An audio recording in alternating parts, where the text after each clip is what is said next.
Welcome to the Next Dimension Podcast, your portal to an extended reality. Every week we talk about the hottest topics in XR and let you join the discussion live on MRTV. And now, get ready for another exciting episode coming up.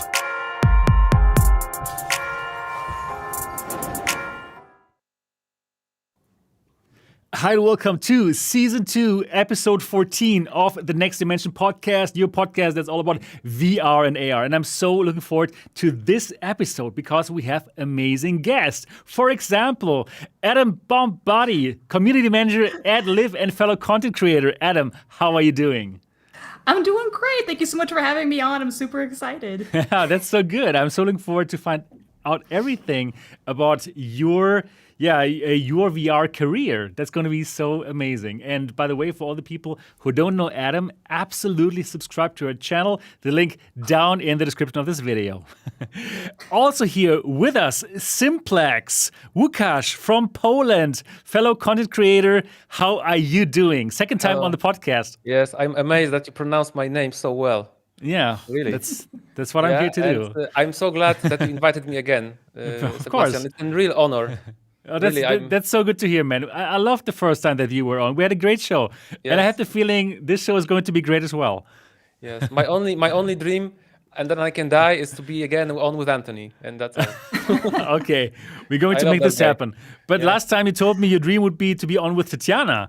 Yes, true. And this happened. That's why I'm telling you my second dream, because you are the dream enabler. Yeah, I am. My dream comes true. Indeed. Sebastian is the enabler. I am the enabler of beautiful things. That's amazing. And also, of course, here with us, co-host of the Next Dimension podcast, Tetiana from Disco VR. How are you doing today? I'm doing fantastic. Always a pleasure to be on this show. Really looking forward to everything we've got to talk about today. Perfect. And I must tell you, I really love your headphones. Yeah, I decided to try something more playful because the other ones are nice but a little boring. And these cover my entire ear. Perfect. So they don't kind of press a little bit, just like in the middle. These are much more kind of surrounding sound going on here. And they look so cute, really. That's so perfect. I like them.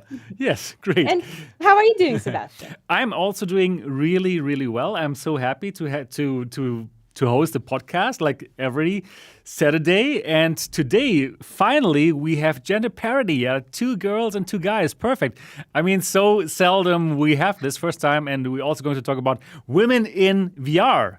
Topic that's, I think, very interesting as well. Yeah, for all the people who don't know yet about the Next Dimension podcast, first of all, my name is Sebastian Ang. I'm the host of the show and also founder of MRTV, the channel that you're watching right now.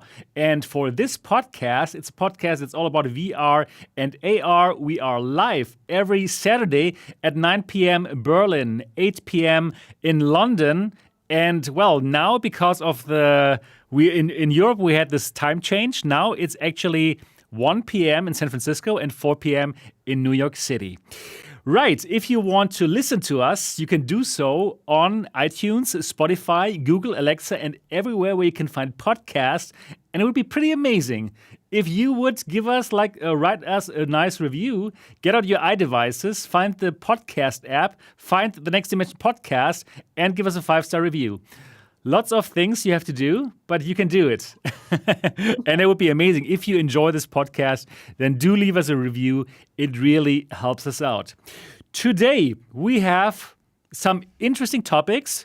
Not too many because, well, October is over and October was the month that had all the crazy VR news.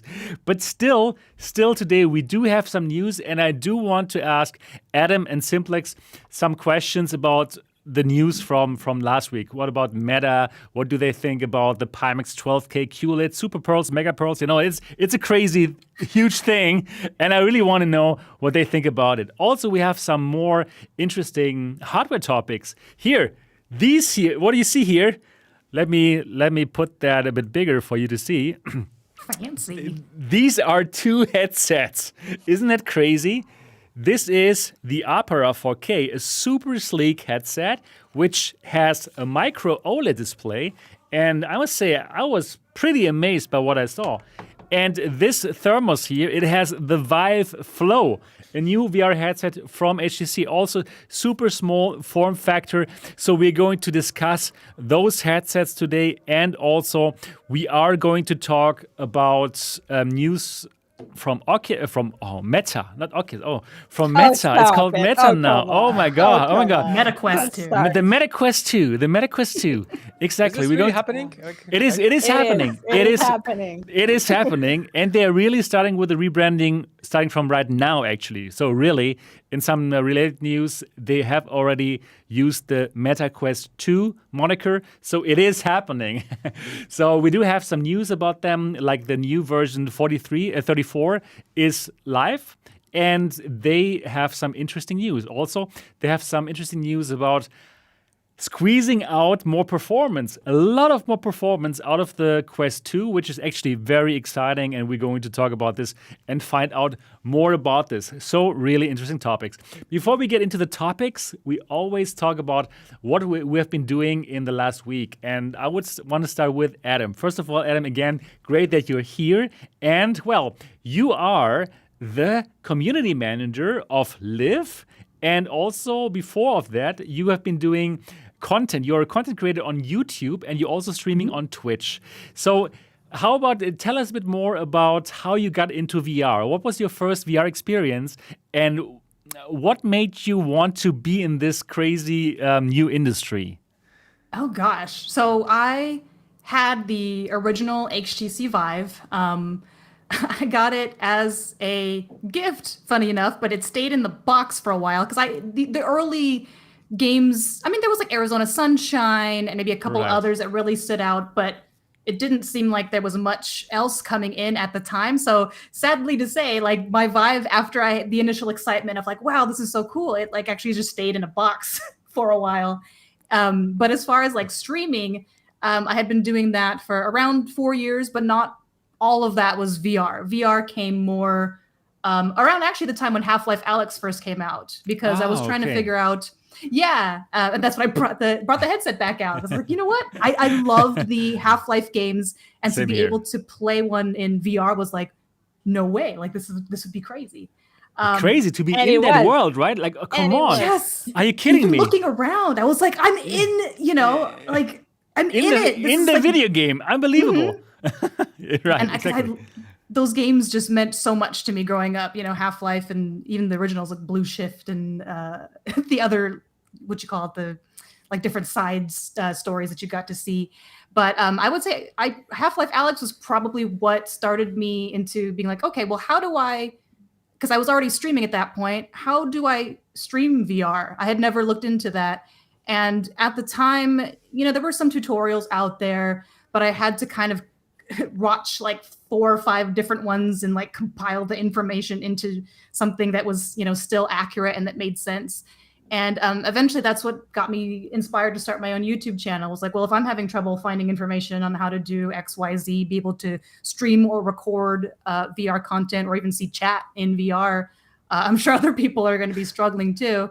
So that's kind of where my channel started from, is just being able to help other people figure out how to, because like the technology is all new. It's not always easy, but there are some methods that are going to be easier and more high quality than others.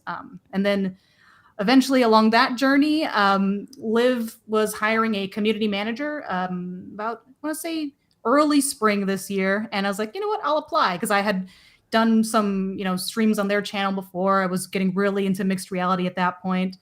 And they hired me. Perfect. Wow. So here I am. Yeah, that's I've got so a lot of really cool. cool stuff in a very short amount of time. That is so cool. That is so cool. So was it your plan to work full-time in this industry when you first understood like how transformative this technology is going to be in the future? Or is it more like, okay, you simply did it, you simply started your channel, and then it just happened, like because of you saw the opportunity with Liv, and then you just went for it? Or is it something that, okay, you wanted to be in this? Tell us a bit more about how it became that you are now a full-time VR content creator and community manager. Yeah, before I even got into VR, I didn't really have a direction for any of my content. It was just like, well, cool, people seem to be making money doing the whole streaming YouTubing thing. Yeah, so let's just crazy, right? put stuff out there and see what happens. But I think VR was really my catalyst for like once I discovered how much I loved it, I was like, I have a thing now instead of like, just variety streaming, playing, whatever. Like I knew that I really wanted to focus on VR, not only because of, the crazy experiences that you can get with it, but also because I saw a need for people needing to learn how to be able to stream and record it, because there's a lot of really cool games out there, but I felt like they weren't necessarily getting streamed or showcased as well as they could be, because it's just it's a lot harder compared to if you're just doing a desktop game, right? Cool, you just plug in the exe and then you just sit at your computer and you're good to go. Exactly, yeah. So I want to say it wasn't intentional, but But I can't imagine being in any other industry now. Like even if for some reason, a flat screen pancake company reached out and be like, no, we don't like those guys. Community manager. Yeah, I'd be like, I kind of want to stick to VR now. I really love it. I want to help and continue to see it grow by supporting other creators and supporting developers who are making really awesome stuff for it. And especially in mixed reality, this stuff looks so cool, right? So we can probably talk a moment about Live and what it is. I think you can probably describe it better than I can. So tell us a bit more about Live and what kind of beautiful things can you do with Live? Yeah, so one of the hard parts for any game developer, I think, or even a streamer, is how do I show people the difference between, because if you're just watching a first-person perspective, it can be slightly sickening, or you can't even tell really what's the difference between VR and a desktop game because it's just the regular first person. But what we tried to do at Live is create a view of VR that is as close as possible to what you can actually expect. So seeing a person inside the video game, it's almost like a third-person view to your viewers. You're actually holding the guns or holding the swords. It's not just a first-person view. And you can do this either with an actual physical camera, or you can use like an avatar to represent yourself. But it's just a different way of being able to present yourself in VR other than first person. I mean, there's so many other things Live does. Like they've got, to be able to read your chat in VR. They've got Streamer Kit, currently only for Twitch because the API is easier to work with. They've got spaces now, so your viewers can kind of join you in your VR headset from just like the browser, all kinds of really cool things. But like, I think the main goal of Live is just to help developers showcase their games in a way that's a lot more interesting, and also, and for streamers as well. So it kind of goes in a flywheel, so to speak, like help developers, which helps streamers, so we're just really excited about the cool stuff. Yeah. So many things. right, exactly. And I think one perfect example of Live was Beat Saber. I think yes, that was the catalyst. There was a catalyst, right? When you saw I can remember, it was some lady playing Beat Saber, and you can see her like really having those swords, or how would you call these things? Sabers. Yeah, it makes so much sense, right? They are Beat Sabers. Oh my God! and then just like going for it, and she is in that world, right? And you can tell that she's in that world and what she's doing. And in one video, it really sold the game so well, and that was actually Live. So I think this video is like one of the VR videos ever, one of the biggest VR videos ever, and it helped both Beat Saber and also helped Live to let people understand like what is going on here, right? It's really fantastic. Yeah, because when you see the first-person view, sometimes it can be hard to explain how it feels. I mean, nothing truly will ever be able to show someone sitting on a flat screen how it feels to be in VR. But mixed reality, at least, is so far as close as we can get, to somebody just sitting on the computer and watching this stuff. Exactly. Definitely. Cool. Yeah. Right. And now you are a community manager. So how does your normal week look like? How was your last week? Do you play games, or do you answer to people on Twitter? What do you do as a community manager? So I right now our primary socials are like Twitter and Discord, but I'm also running a kind of like a charity event this month for people to participate in. If they'd like to, they can join a stream team. It's for Stack Up, which is a nonprofit that supports veteran and military U.S. and allies, so not just U.S. Through the power of video games, they'll send men and women overseas like a tub full of consoles and video games and all kinds of cool stuff. Okay, cool. But that was my primary focus this week, was just getting all that together and packaged in a way that's like going to be easiest for people to understand. But my normal day is like I'm trying to figure out, okay, how do I take what the developers are telling me about this cool stuff that they're making and put it in layman's terms where like normal people can understand. Because sometimes they'll be like, oh yeah, this avatar configuration of code XYZ. And I'm like, okay, tell it to me like I'm a baby, like I'm a child. I need to be able to translate this information into something that our creators are actually going to understand. Because we do have a lot of developers that also follow Live, the people that are adding the SDKs and stuff. But as for the creators, we just want to know how to use the things and what the importance of this maybe new update is going to be to us, if that makes sense. It makes sense. So do you also like answer emails from creators who ask specific questions about Live?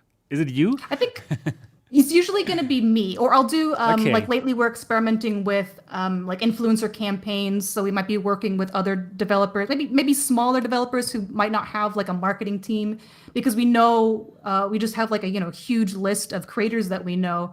So if they're looking to maybe put down X amount of money, we can be like, okay, I'm going to reach out to these people who I know can create content really well. We can get them paid for making videos, VR videos, which is super cool. And B, we can help this game developer who might be, maybe a solo developer or a smaller team, help get their game out there so they can keep working on the thing without having to be, 3 different people at once. Right. And the Live team, I know they are actually in Prague, right? Or did they already move to some other place? Oh, we're all over the world. Like there's myself anywhere. in Los Angeles, like San Francisco, Prague. We've got France. We've got we're everywhere. Yeah. Okay. So no problem. So you communicate with each other using Discord, or okay, great. Yeah, Discord is amazing for that. It's so cool. Yeah. You don't really have to be in one place in the earth, right? It doesn't matter anymore. Do you meet in VR? Do you meet in? Oh, that's a good question. Sometimes we've done like VR chat, like. We'll do maybe every like a bi-weekly just team meeting to see where everybody's at. And we've done them in VR chat before. Otherwise, sometimes we're boring and quick, and because sometimes it's always like, okay, meet at this time, but then there's always like someone having a headset issue or a microphone issue. Sometimes still, until we get to the point where everything like works quickly all the time, like we gotta just use something like Google Hangouts or Google Meet rather. Yeah, right. The old way, it also still works quite well. Like how we do it right now. Okay, cool. Thank you so much, Adam, for letting us know about your week, and we're looking forward to hear more from you later. Yeah, Tetiana, how have you been doing? I've been doing well. Not a lot has happened since the last time I was on the show. As you said, October was a lot busier. You're right. And eventful. We had a lot to talk about, and I think our last show lasted over 3 hours. Yeah, you're right. Not today, though. Not today, no. It was just one weekend. I was catching up with some games and playing some new games. Like one of the recent games that came out is Blade and Sorcery Nomad. Right. I don't know if you played that one. I played the PC version. I didn't play the Quest version yet. Yeah, so the new DLC that came out for Quest, right? I think I haven't. Yeah. For those, cool. Yeah, for those who might not know, but it was all over YouTube. The Blade and Sorcery came as a standalone Quest 2 exclusive game, similar to Resident Evil that also only works on Quest 2, so they keep pushing their headset. Right. And it actually, it's a bit, like the physics are funky a bit, but overall it's great fun because it's a sandbox kind of game. It doesn't have like a mission or storyline, a plot that you can keep completing, but mostly it's just a sandbox where you get to spawn different weapons and just like smash everything and everyone you see. You just kill. Like, it reminded me of Gorn. The first time I played Gorn, which is also, when it just came out on a standalone headset, I'm like, why do I like killing people so much? and I thought that was because the people there, they looked like super cartoonish, they were like funny looking. They had these huge like shoulders and tiny little legs. So it was funny. But with the Blade and Sorcery, they look a little bit more realistic. Actually, a lot more realistic. Exactly. Like really more realistic than in Gore, right? Well, except for, the physics. You can twist their heads like they're made of rubber or something. So, but anyway. But it reminded me of a super simplified version of Skyrim. because it's about the Okay. same like universe, the medieval fantasy looking kind of environment. And even like the way that the people are dressed there, and there are mages and there are warriors, and I thought it was really fun. I'm really looking forward to seeing how they improve the game in a way that it wouldn't be like, it's a little bit janky now, but it's still great fun. But I do want to see like missions and some plot Totally storyline. agreed. But the coolest part about the game though is the dungeon mode, which is it's partially procedurally generated. So some parts about the dungeon are predetermined, but everything else is generated. So instead of just having hordes of enemies running at you, you just proceed with the dungeon and just clear out different enemies. And that for me was a lot more interesting because it felt like I'm actually on a mission, going somewhere, doing something. But honestly, like Right. if you want to watch the video that I made on my channel, don't let these fool you. It's actually very brutal. It's super brutal. And please don't judge me for whatever monster inside my head to channel to record that video. Yeah, but it's really like unbelievably brutal. Like it's as brutal as you want it to make. Yeah, right. Yeah, you could say so. But yeah, in the end, it's like whenever I played it, I felt a bit bad because like you're slaying like pretty ladies. Like I'm totally fine with like slaying guys, right? But there's some beautiful ladies, and then you just chop their heads off, like grab them by the head, and you just see them looking at you, and you're like, okay, exactly, that's it. Okay, exactly. It brings out the worst in you. But you can have a clean fight if you want. You can just like and these melee attacks with swords, and it'll be clean and requires nice. more and then, skill. But sometimes you can go fully berserk on them. Yeah, and, exactly. Yeah. But I agree. It would be great if there was a game like Skyrim, but with this kind of physics and with this kind of fighting, right? I think I really enjoy actually the physicality out of it. You can really feel that you have like this heavy weapon in your hands, for example. If you have one that is two-handed, great sword. Yeah, you exactly. have to They have done a great job on that, I think. I think so too. There's some magic too, but I think I would like to see even more spells. And they had fire, they had like electric shot and telekinesis, something like that.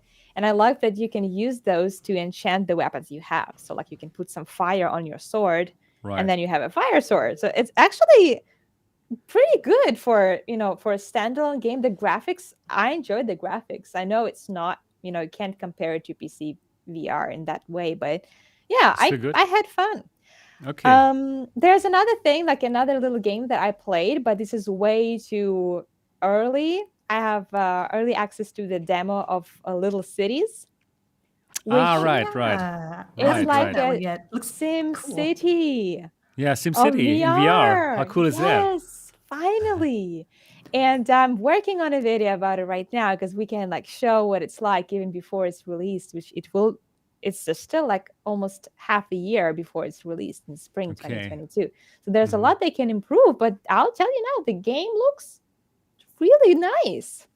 It looks almost exactly like the mobile version of the same game I played. Like it's simplified. It's not as complex as the computer version of SimCity is. But if you played the one on your phone, it's very like the complexity is very similar to that one. So I assume they can make it even better since they have so much time. Well, maybe it's not that much time for developers. Like I don't want you have all this time. Probably they do feel stressed about this 6 months. Yeah, but I think that. But does it work in VR? This kind of game? Does it work this kind of game? It does. Yes, you. It works really well. You can like choose your own zones. The residential, the commercial, build the factories, and it keeps unlocking more interesting stuff that you can build, and you kind of control the economy of your city and expand to different like islands. You're building on islands basically. It works really well. Little things like getting closer, getting the map bigger, or getting closer, that the game doesn't have that yet, and it doesn't have a tutorial because it's such an early demo, but I'm sure they will add it later on. But yeah, I'm super excited. This is so far I think it's the first Sim City type simulator on Quest 2, and I'm really excited to see what they're gonna make with it. They had, I think, Day Sim, if I remember. I don't remember if that was on Quest or not, but I know that was on Steam, and it was a kind of a similar where you get to build like civilizations, and you're you're basically like a giant person, but I Okay. don't know how that would compare. It'd be interesting to see. Is Dayseam? Are you talking about? I think so. Yeah, I wasn't sure how to pronounce it. Yeah, it's Dayseam. It started on SideQuest, then it went on to actually the official store, but it's more like a god simulator. So I guess it is a similar one, but yeah, so one's more city, one's more god. Civilization. Yeah, a little different. Okay, cool. Is it your week finished, or is there anything more? I mean, I think I'll stop here. Those are two games that I got really excited about last week. Okay, perfect. Yeah, we also have Simplex here with us. Simplex, Łukasz, you are Polish content creator and you are running the Polish version of the Next Dimension podcast. Of course, not yet as popular and great, but I'm working on it. Perfect. Great. Nice. Yeah. So great to have you back on the show. We had the first show together a couple of weeks ago, which was fantastic. What have you been doing since then? Last time I said I didn't play any VR games, and you almost, booted got me. you off. Yes, exactly. And I said, please, today better? Please don't mute me. Yes, better. I played lots of video games, lots of VR games. Yeah, perfect. Yeah, so tell us about your VR games. Yeah, so I played Eye of the Temple, and I recommend everyone to play it. Actually, my friend who is also I can brag. Okay, I will brag. I played Eye of the Temple, and I noticed it doesn't have a Polish version. Oh yeah. And then I figured out it will have really very little text in there, so it shouldn't be a real problem to translate it. I know a guy who is the CEO of one of the biggest, best Polish translation companies, and he's also a great VR fan. Would you imagine? That comes together. And he actually made also a video about Eye of the Temple where he actually was dressed as Indiana Jones. He basically cosplayed Indiana Jones. I've seen that one. It's so good. Well, I mean, maybe not this one because it's a Polish one. So I think many people did that. Oh, really? He's Polish and he did it in Polish. But I'm sure he wasn't the only one. But is it Live compatible? It is, yes. It's like one of the integrations. I mean, one of the best ones to show off. It makes so much sense, right? This game. Totally.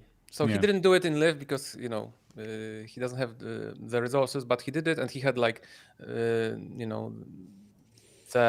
fedora or what kind of Stetson? I don't know what kind of. I guess it's a fedora. Whatever. That doesn't matter. But let's go back to the topic. I contacted him, asked him if he could do the translation, and then he said he would, and for free. And we contacted the developer Rune, and basically we got the Polish version of Eye of the Temple made. Cool. Woo! Hey, awesome. Congratulations. He also translated Squingle. I don't know if you heard about this game. There's this small indie game Squingle, and he also made this Polish version. So we are trying to help, help the small indie devs with little resources to translate games to Polish. That is perfect. Yeah, so I played this, and how do you like it? How do you like the game, by the way? I love it because this is. Remember the 2016 where we were all hyped on the room scale? We thought, room scale is the future. And then we never used it. Exactly. There was this one diplomacy something. I don't remember. There was this game called something diplomacy, and you needed a huge room, and you could walk in it. What was the name of that game? But I haven't played great. This one. You haven't? You should try it. I don't remember, but this is the game from 2016. Maybe someone on the chat remembers. It wasn't Unseen Diplomacy. Yes, dude. I've never heard of that. Yes, because it's one of the first games that used this, this concept of exactly. My friend Starlight PL just posted that it used this concept of those Escher spaces where you walk inside a room and then there's room that would overlap in a real life, but in VR it doesn't overlap because it's just generated graphics, and you can have this sense that you are in a much bigger space, right? So they did it first. But it required 4x4 meters or something, and you can even crawl inside vents. Yeah. So. Wow. Oh wow. So I guess Eye of the Temple is a smaller version is of that. this kind of game. You don't crawl, but you walk on. You walk in this game. You never teleport. You never move with a stick. There's no artificial, locomotion. Yeah. It's amazing. So you are exploring this huge temple, and I got so immersed that I almost destroyed my 65-inch TV. So be careful. You wouldn't be the first. Every VR enthusiast should destroy their television once. Disagree. At least. You should at least hit it, but maybe not destroy at least hit it. That's at least hit it. Exactly. Because I was really always very careful. I demoed VR to dozens of people, and there was never any accident. I never destroyed anything myself, so I pride It was myself on about that. time. Yeah. And I finally hit my TV. So be careful remember about borders, about buffers. Remember that. So Right. Art of the Temple, Eye of the Temple is great, and I think it doesn't sell well for some reason, because maybe it's not, it's just a one man, like his this is like his creation, and he worked 5 years on that game. So buy Okay. it because it's amazing. Mhm. How expensive It is It it? is. How It's much not is very it? expensive. It's like 20 Okay. bucks, I think, or Yeah, that would be good. yeah. So, and I Okay. also I'll buy it. played Puzzling Places, which came out some time ago, and I was amazed at how great it is. Like, Nice. And Really? that, by the way, comes from Germany. yeah. Oh, Nice. really? Right. It's gone a long way. It definitely has gone a long way. They started with the one single puzzle on SideQuest, and Yes. actually, Puzzling Places was the Exactly, very yeah. first VR game from SideQuest that I tried. Like when I first got my Aw. Quest Right, and it I wasn't connected my side- Quest, right. and it was right there. And now I know that Exactly. they were actually maybe promoting it or something, but it had a very high ratings. And I tried, and I'm like, oh my god, Yeah. are it's- all trippy. games on SideQuest so awesome? Not all of them are. Yeah. But I need to very work many there. Of them are. Yes. I I work there. need to work at this And side so- quest thingy. And so they went from there, and when App Lab, started, SideQuest started working with Oculus to actually bring, some of the apps to App Lab, and SideQuest is now the official discovery platform of App Lab games.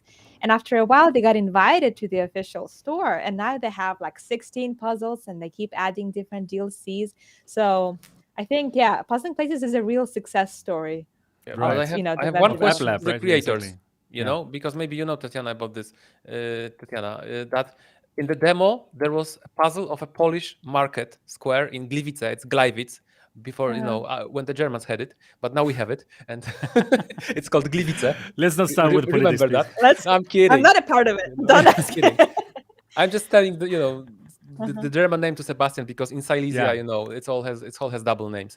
It was Polish, then it was German, it was by Polish. Let's not get that. But they had this puzzle, Gliwice Market Square, in the beta, and then it disappeared from the full game. It cannot be even bought as a DLC. So Oh, where yeah, is right. my Gliwice Market? I ask.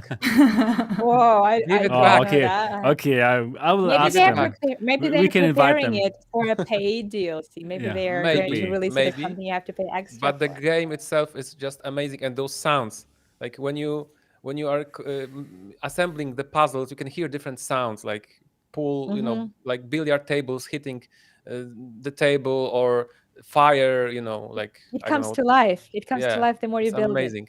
Okay, Yes, wow, I I have to play played them. this. I also played some Resident Evil 4 VR, but like it's just Resident Evil 4 VR, so we know how that is.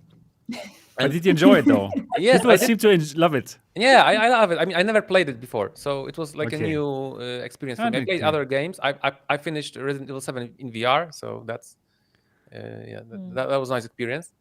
And but the game I want to talk about is game In Death from the Polish developer that comes from a city of Wrocław, also known as Breslau. and it's a fantastic game, and they just It is. It really put is. out a fourth free DLC. There was a new area, Desolation, which I tried. I recorded a video on my Quest, and I tried to get to that area, but it turns out you have to find some kind of bat. I couldn't find the bat. I didn't even know that I have to look for the bat, so I just failed. But I came back to the game after a few months. But the game is And still great. It's amazing. It's awesome. However, I had this very weird sensation that I came from playing Puzzling Places and Resident Evil 4 VR, which I think are in the native Quest 2 resolution. So the graphic is just crystal clear, amazing. And I think that In Death Unchained is not running in the native Quest 2 resolution. Perhaps it's running in Quest 1. And I could immediately see the blurrier graphics, but it was only by comparison. Because after 5 minutes, I completely forgot about it. Right. Got But it. Yeah. the difference is there. Yeah. And I also think that Resident Evil 4 is running in 72 hertz instead of 90. Yeah, I think it right? is. Yeah. Which makes no sense, because I think it was already cracked, and you can run it at 90, the pirate version, which is crazy. And you can also run it on Quest 1, which is even more crazier, because why is Facebook, blocking because people. Meta. because meta. Yes. It's just meta. Yeah, Full gotcha, stop. Yeah. gotcha. I mean, they could have at least made the game so demanding that it wouldn't run well on Quest. How hard was that? Just, make it more demanding. Yeah, but they needed to sell some Quest 2, so it makes all sense. Yeah. So for me, it But- makes all sense. Yeah, I can understand it. You're I right, can understand exactly. it. Yeah, so Oh, that gosh, was... Yeah. I just really want to read this comment from Tasmania who says that the best polished game is The Witcher because Yes. I completely agree with that. course. The Witcher, Oh. Playing it the right whole now. series. I played if it you never- yesterday. If you are to play one game in your life, play Witcher 3. I'm Yep. serious. Yeah, I bought it is recently one of And the read the best book. for like games. 10 euros or what, super cheap. Yes, and it's like for hundreds of hours. Like, Yeah, yes, so the whole perfect. series. The first game is unfortunately now very old. It's 2007, so it's jank. It's like it's not accessible. I mean, Doesn't I hold love up. it, but it didn't Okay. hold up. It aged poorly. but Second it's one not is better. it's, But it's not in, it's not in VR. Sorry, yes, I know. Yeah, sorry. But Vortex, I'm not sure if I would ever play it. I just bought it for 10 euros. But yeah, I Vortex. have it, but I'm not gonna play it. Play it. Amazing. play it. Doesn't actually Okay. look good in Play it. Warpix because I tried Cyberpunk with Warpix and it still wasn't convincing enough. Things were just not scaled properly. Like I got an extra mod to change the FOV, but it just didn't work for me. But I haven't tried The Witcher with Warpix. You have? you know you what? haven't. I haven't tried The Witcher, but I played Cyberpunk with it or tried Cyberpunk with it. But you know what, Adam? I watched your video, and after I watched your video, then I got Cyberpunk and Warp-X because of your video. And you know what? Actually, I really think it worked quite well, honestly speaking. Don't you think? Did you it's get like, the mod to increase the FOV? Because I feel like that kind of makes a big difference too. Yes. So and yeah, well, I really think it worked well. So yeah, I'm still waiting for Cyberpunk in real VR without modding, Yeah. right? Because I think this game But- is gonna be fantastic. But It's a you know real that, VR that version. CD Projekt Red has a really horrible, outdated view on VR. They just say, no, it's not there yet. We're not interested. Yeah, you must convince them, Simplex. I will- It's I your, will. it's your fellow countrymen. Make I it wish. happen. And someone is also asking on chat if Kingdom Come Deliverance is big in Poland. Well, I don't know, but I know this game, and I know many people who played it, my friends. But we are all hardcore gamers, so I maybe live in a bubble. But yeah, that's another Yeah, great right. game. It's a Czech game. Okay. It takes place in like 13th century or 14th century during an actual. It's very historical, very very true to life. It's really great. There's no dragons in there. There's no magic. It's just like a guy who starts from nothing. His village gets burned. He has to avenge his family, and it's a great game. You have Sounds like the right thing to do. but Dramatic. and you know what but you can do? You I can can't actually get throw. I you can can't get throw excited about these flat games. in It's, this game. flat. Well, you are broken. So I'm sorry. no. But I'm in I'm Kingdom- spoiled by VR. Yes, in Kingdom Come Deliverance, you can actually throw manure at the German person's house.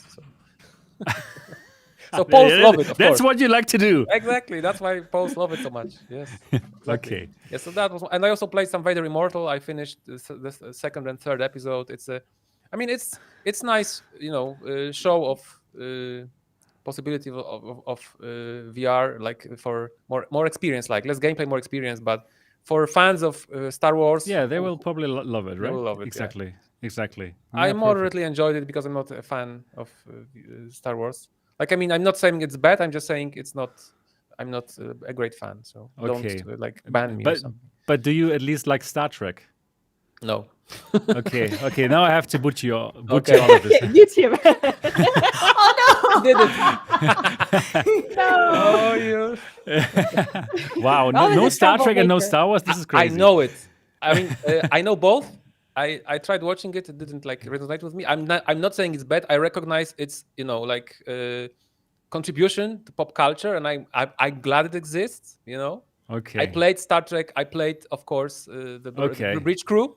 I did. Okay, good. I Okay, you can enjoyed stay. You can stay here. Thank you.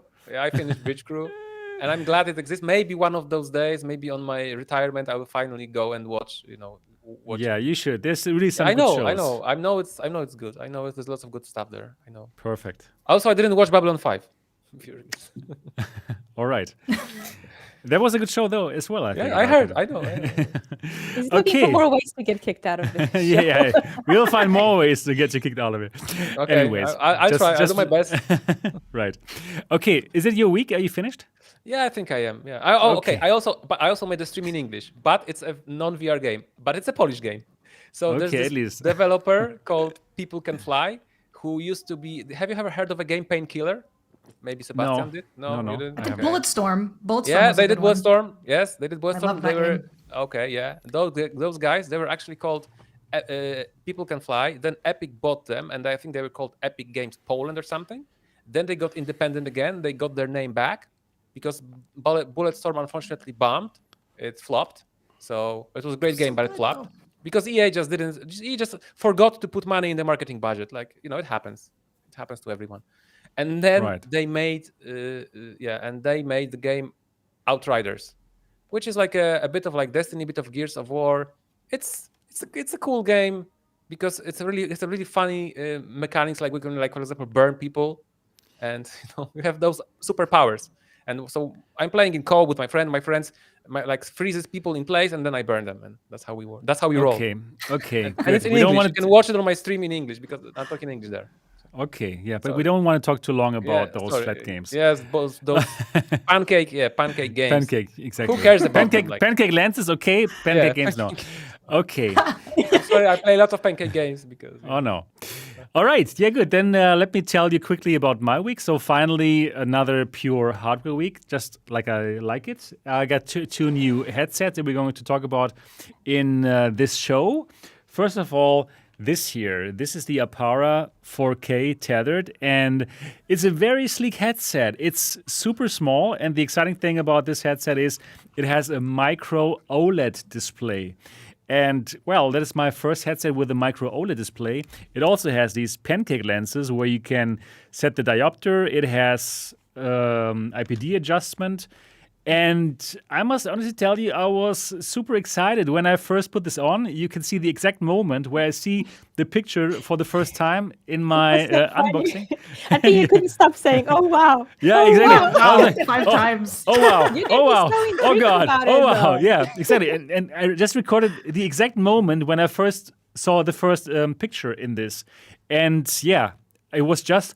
Oh wow! Oh god! Because I haven't seen an OLED display for a long time in VR, and now I have an OLED display here in VR that has like a huge resolution where you cannot see any more screen door effect anymore, and which doesn't have like the problems of other OLED displays like ghosting or what. It just doesn't have it.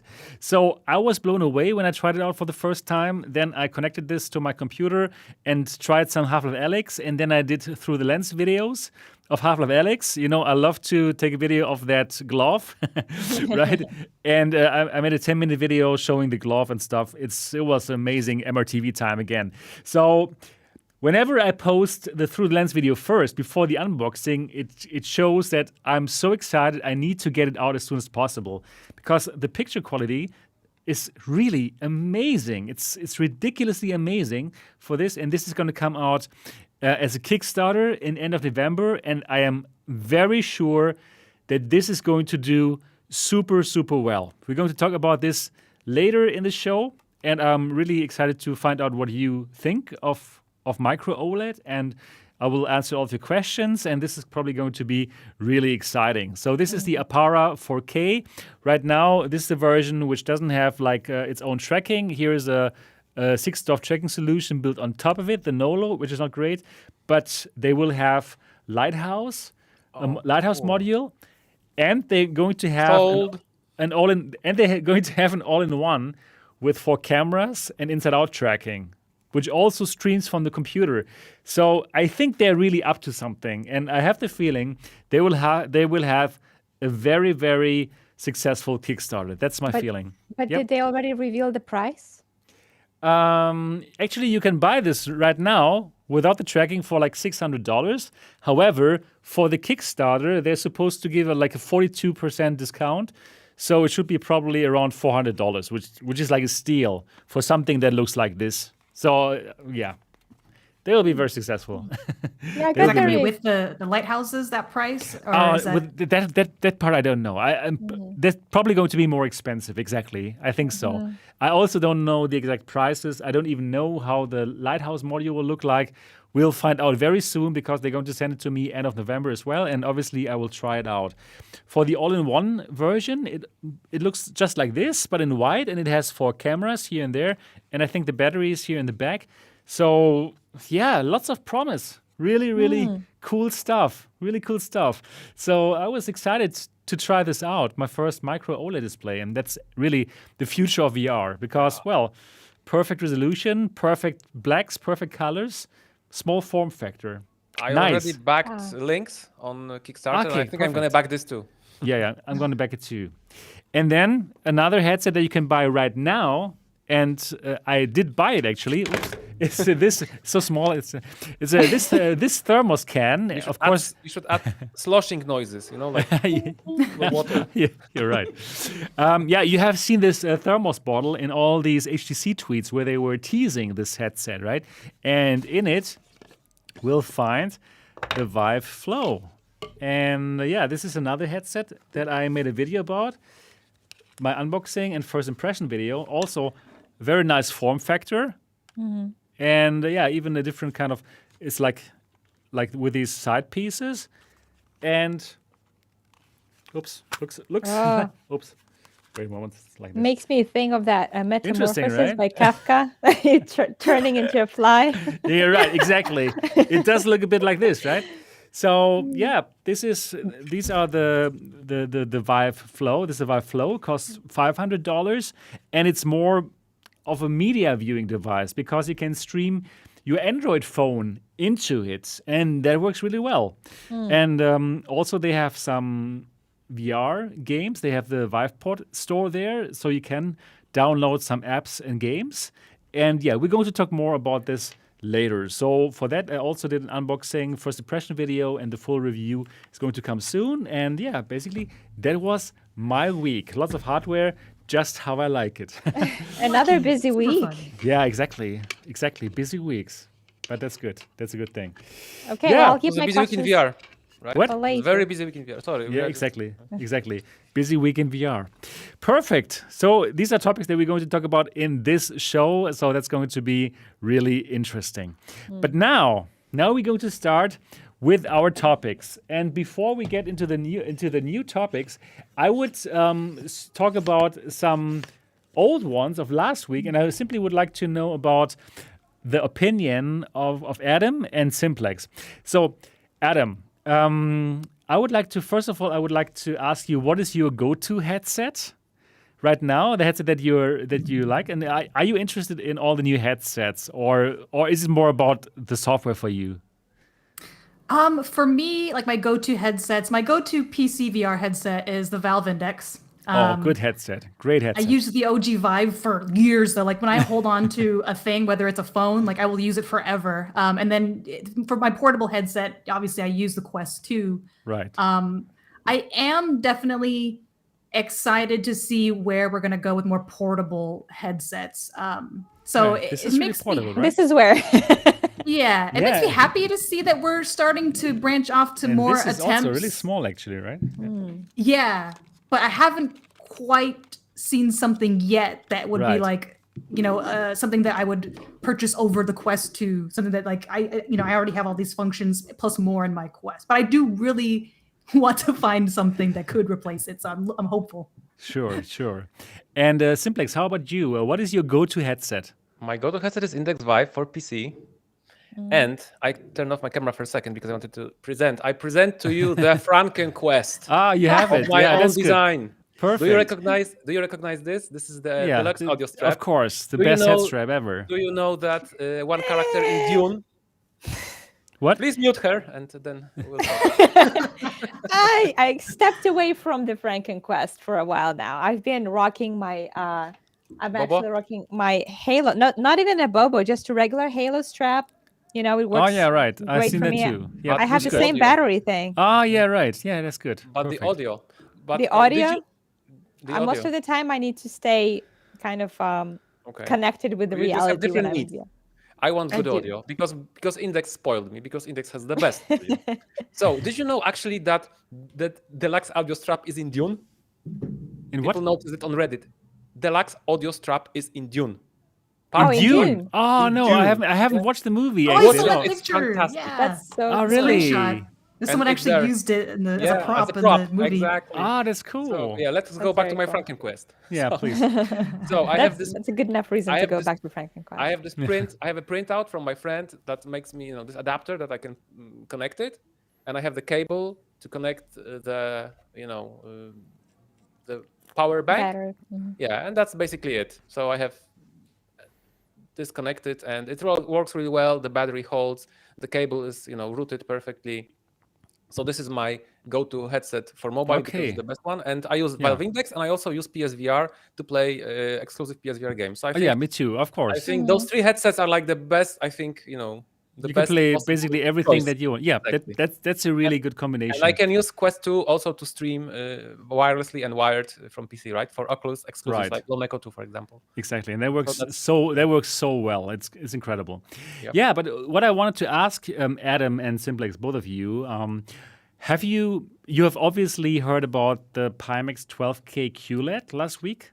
There was like not launch. I would love if it was launched. It was like announced, and it is this dream headset that can basically do all kind of things. It's a PC VR headset, but it's also a standalone headset. It has these new lenses which combine the best of both worlds, aspheric and Fresnel lenses. It has like a 12K display, QLED and mini LED, like everything put into one device that can do everything basically. So I would like to ask Adam, did you watch the presentation? Have you watched the announcement? Not the announcement, but I've Okay, seen but you kind of heard like about the it. reactions and news outlets to it after. Oh, I yeah, forget, yeah. was there a price? I think that's a big point too. Was there a price point? Did we know that? Was set Yes, to this? $2,400. 2,400.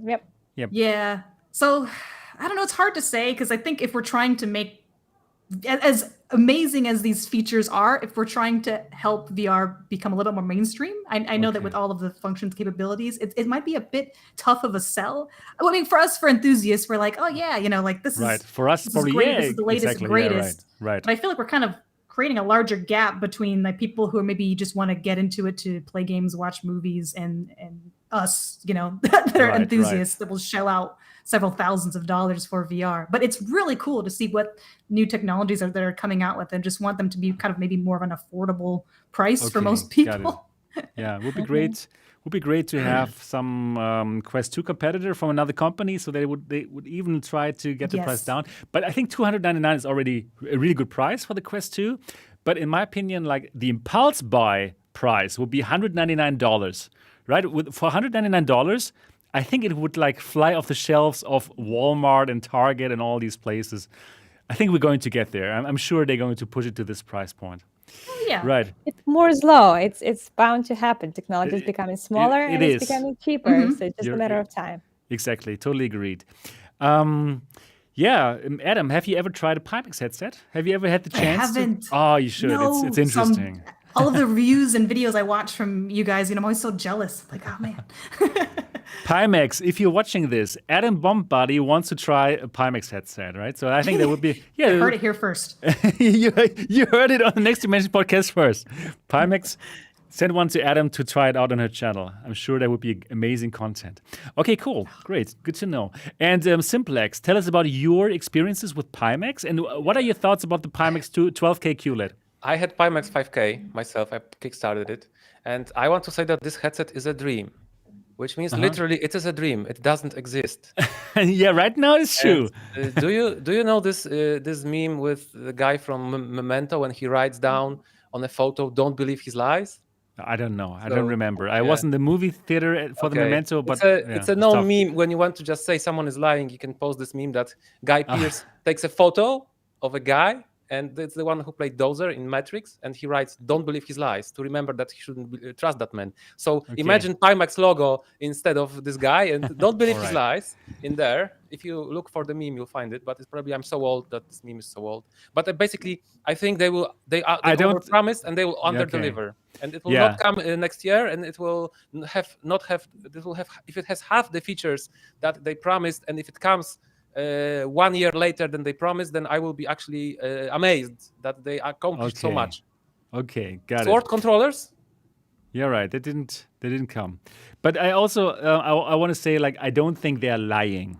Yeah, Like, I mean, I don't want to say like okay, Yeah, Pimax okay. is lying. I don't No, think okay, so. sorry. I don't want it to come off like that. I'm sure they believe it. They Yeah. believe everything Okay. themselves. It's just they will not be able to do. I mean, I wish I'm wrong. Please, Pimax, prove me wrong.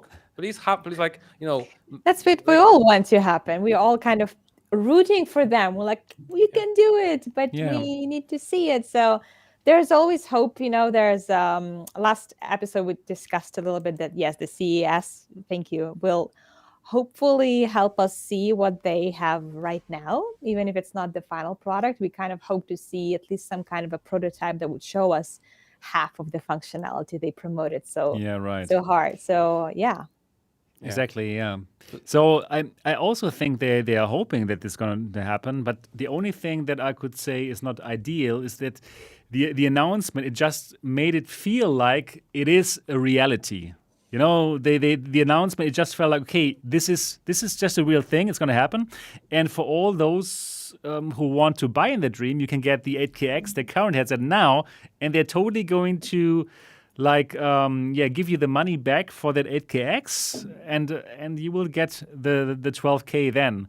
So I also believe that they're going to overpromise, or they overpromised, and probably they're not going to deliver in that time frame. I do believe that they will deliver this at one point, but probably later. And yeah, I just hoped it was, of course, next year already. Anyways, but they have said they're going to show the prototype to us at CES. CES is very close right now. We have, it's November. Oh, it's super close. It's crazy. if it was any other company, I would be excited. I just cannot get excited because it's Pimax. You need to see it, right? You need to see 8K, it first. They promised 8K headset in 2017 or something, like on the Kickstarter even, and they couldn't deliver it because they had not enough hertz, and there are also chip shortages. I mean, it's what tough. world It's are we a tough living call. in? No, it's a tough call. Don't get hyped up because you'll get disappointed. I must admit it. Yeah, you're right. There's too many moving parts, right, to put it all into one headset that comes out in Q4. Anyways, Adam, you are in the States. So are you going to go to CES for next year? Yes. No, in January, yeah. Oh, so My cool. hotel and everything. Yeah, so I'll be there. I'm super excited. Yeah, cool. Yeah, perhaps we're going to meet there in real. That might be. Perhaps. I'm thinking about going. I'm also thinking about it because we're still like, are they even gonna be there? I hope they are. But it's that is a risk. Yeah, it is a risk. Yeah, but Adam's gonna be there, so that's gonna be amazing. Perfect. So you got your reason to go then. Yeah, I have my reason now. Yeah, now the hesitation is over. Before was like, should I go because I'm not sure will the 12K QLED actually be there? But now I know that Adam's gonna be there. Okay, perfect. Gonna book the flight tomorrow. Perfect. Yes. Okay, great. So I just wanted to know about your thoughts about the 12K QLED, because this is, of course, an interesting device, and if this really comes to fruition, wow, it's a VR enthusiast's dream. Okay, but now let's get into our current topics. So we already talked a bit about Blade and Sorcery. I'm not sure if we need to talk about it again. So it's it's a PC VR game that's now available on Quest 2.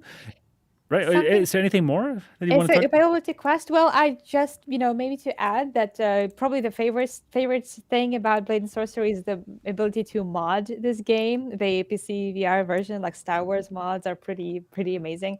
For now, there's no option to do that with this standalone version, but it will be. So eventually we will be able to do it. Also, there is this sandbox mode, but there's a different mode that in the game, it says it will come in 2022.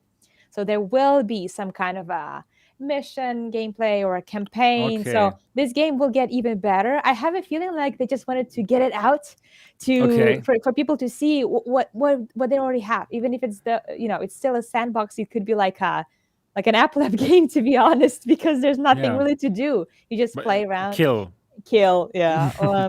It's the same like the PC version. It's also just about killing and sandbox, and people love it. Yeah, and people love it now. How does the Steam version compare then to the Quest version? Because I played the Steam version, but I haven't done the Quest one. Is it like, are there huge differences other than different kinds of content like dungeons and stuff? Well, I actually never played a Steam version, so Okay. I don't really know how it compares. I've heard the other people saying that it's pretty similar in terms of like the physics and everything. They did a really good job porting everything. Even the graphics is, I mean, you can, it's not like noticeably different that you're like, oh, I'm disappointed in this game. But yeah, I would have to, I would play it, the Steam version just to see the difference, because I'm actually quite curious how it is different indeed. But you should get the Quest version. Oh yeah. Yeah, why On not? my long Yeah. list of Yeah. games to get. Yeah, exactly. Yeah, I always find it amazing when people say, "Oh, there's nothing to play," and like I cannot even try all the games. There's so much stuff, right? Okay, probably the big IPs are not there yet, right? But there's so many good stuff. It's so much good stuff. It's incredible. Super Dexter Murphy says that if it gets procedurally generated dungeons, I'll buy it. It has procedurally generated dungeons, so you can buy it. Okay, Super Dexter Murphy. It is time for you to get the game now because it does have that. yeah, they are they're different every time you get in. There are some elements that are reused, obviously, but you get different experiences. Yeah, cool. So that is Blade and Sorcery now out on the Quest, and I think it's pretty amazing that you can put a game like this onto the Quest. Like, yeah, everything is on the Quest, and the thing is, it will only get better, and more games will appear on the Quest because, and that's another news item that we got last week. The new Quest rendering tech promises massive gains in app performance.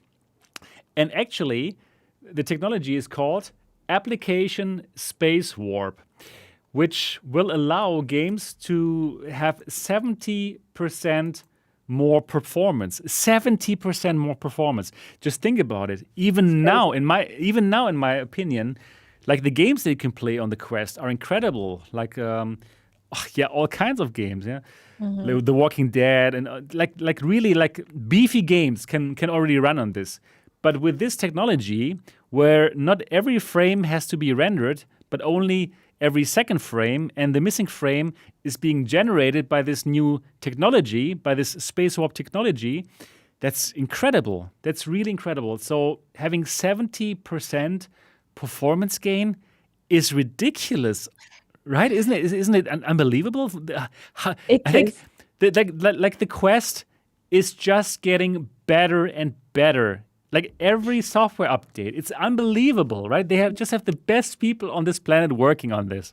You realize how much harder it makes for everybody else to come up with a better It's tough headset. to compete. It's tough to compete against it, honestly speaking, right? Let me inject some cynicism in that. Yeah, I like it. Also, put it in. It's too good to be true. It'll probably work. Probably 70% is like this cherry-picked number of a specific scenario. No, honestly, for this one, I think you're wrong with this one. Okay, great. Because the this kind of technology, it already worked so well on the Rift and for PC VR headsets, right? This kind of motion reprojection, and they just have found a new way where how the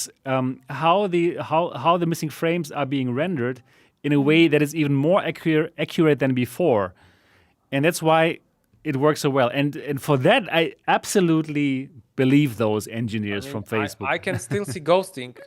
When I played Vader Immortal on Airlink, despite the fact that I have a 3080, and I'm not saying it's just to brag, I just want to show that it's not performance of my PC. I also have a 3080. Yeah. There you go. Oh my God. I just made it possible for you to brag. Oh yeah. And I could, when I was like looking at my hand like that and moving it sideways, Yeah, I right. could see ghosting. Yeah, right, and that's why that's a problem of this PC version of this technology. But they say with this one, it's even better, so you won't even have these problems. Well, we have to try it, but I think it's going to happen. I have a question though, yeah, of because course. I wonder, if it really does generate these accurately, and we really get like 70 or 90 hertz performance with just working at 45. In reality, like the real ones, right? How is it this generation of extra frames? How is it going to affect the battery life of the Quest? Because that's kind of another. It should increase it in theory. Yeah, it should be better. Lower. Exactly, it should be Even less hard better? on the because not every single frame has to be computed. So computing a frame is more expensive than actually like generating the missing frame. So Okay. that's why actually there is this gain, because the XR2 does not have to generate every frame, but only every second, and the one in between is it's like generated with some algorithms which are just smart and not using so much energy. Okay, so I didn't I'm- know that the generation will actually be cheaper, like not as cheaper. expensive as generating Right, the actual right. frame. Exactly. That's okay. Again, Now I'm happy so to be excited. wrong. And also, I got to admit, there is DLSS, which makes a 1080p resolution look better than 4K resolution in some instances, which sounds almost impossible, but it happens. Yeah, but it So- does work, right? Like does you can work. do really beautiful things with software. But And- you know what? But maybe let me say why I was so skeptical, because I have a horrible Okay. experience with Valve, with Vive and Valve reprojection. Okay, Theirs is very bad. It never worked.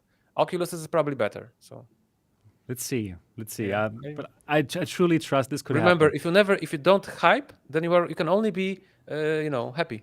Yeah, good. Okay, then At least this you're pleasantly technology is going to surprised. suck. Because if it's bad, because if it's bad, the you will worst say, technology okay, I ever." expected that. And then if it's good, you say, wow, how Just nice. assume everything's But what's awful, the so then you'll be joy? pleasantly surprised by Sort of. Where's everything in the life. joy in life Yeah, anymore? this is- Come on. Simplex. I'm not saying you know, anything. we're getting really like into meta, because the whole thing, this is actually Buddhism, you know? In Buddhism they say life is suffering. And then if the whole life is suffering, then all the stuff which is not is pretty amazing. This is so you should be a Buddhist, Do Simplex. you know then. that Dalai Lama joke? When the Dalai Lama comes now into a pizza place and he tells them, make me one with everything? I know. Oh, that's a good one. Cool. Yeah, right. Wow, what an amazing show today again. Perfect. So, yeah, anyways, so this technology is going to happen on the Quest. So the Quest is even going to get better.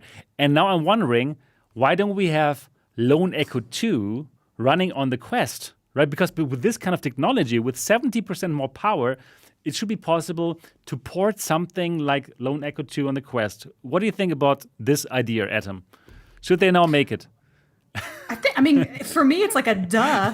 But I Yeah, don't know right. if You're they, right. Duh. had this information before. So maybe now it'd be even more possible for them to do it. So, I mean, I wish I could kind of get into the minds and their thought process on this. But now I feel like, okay, there's an even better reason to do this. So let's go. Right.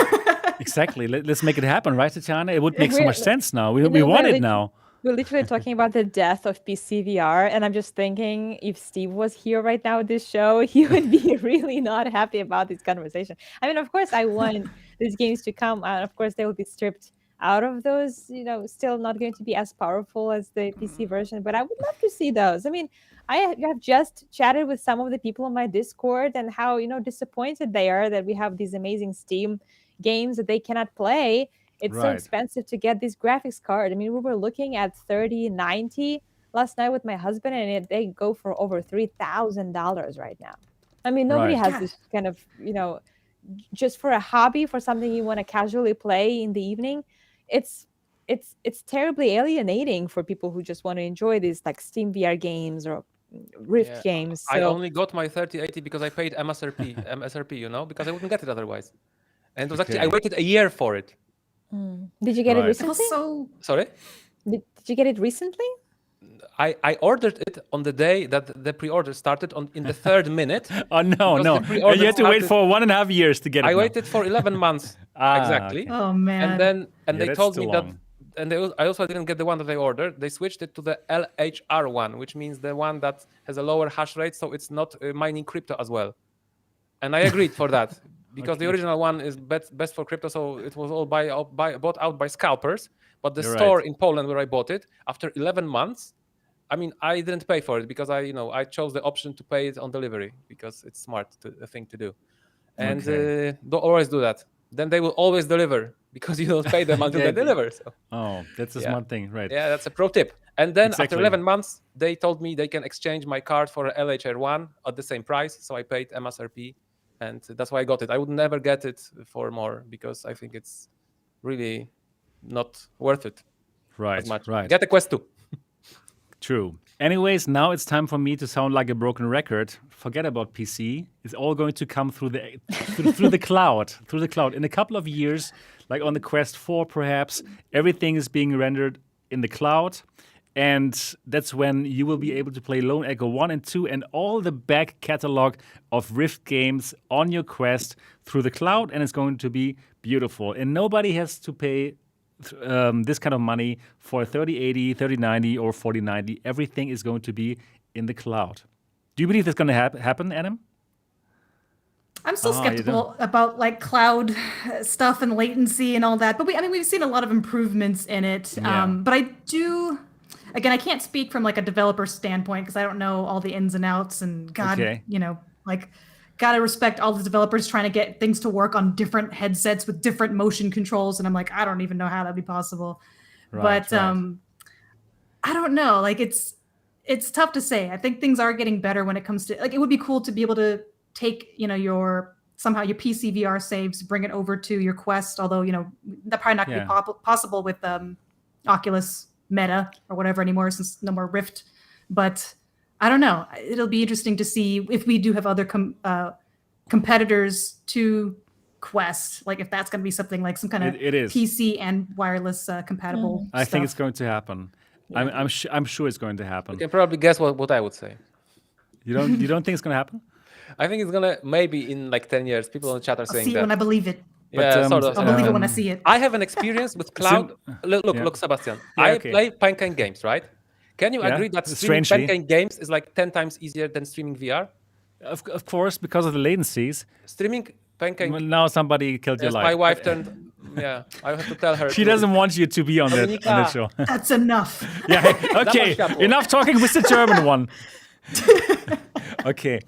But anyways, Simplex, well, you're not going to Blockbuster to get your movies on, right? You're watching it on Netflix. But this is and that happened like this. Interactivity. It's not passive. It's not passive. It's true. Let me go back to my point before the lights died. Okay. Streaming Pancake games is horrible. Some people may disagree. No, for me, it's not bad. It lag well. and compression kills image quality, and I can feel the lag, I can see the compression. And it so much depends on your network. Well, I have a 1 gigabit internet connection. So, faster than me.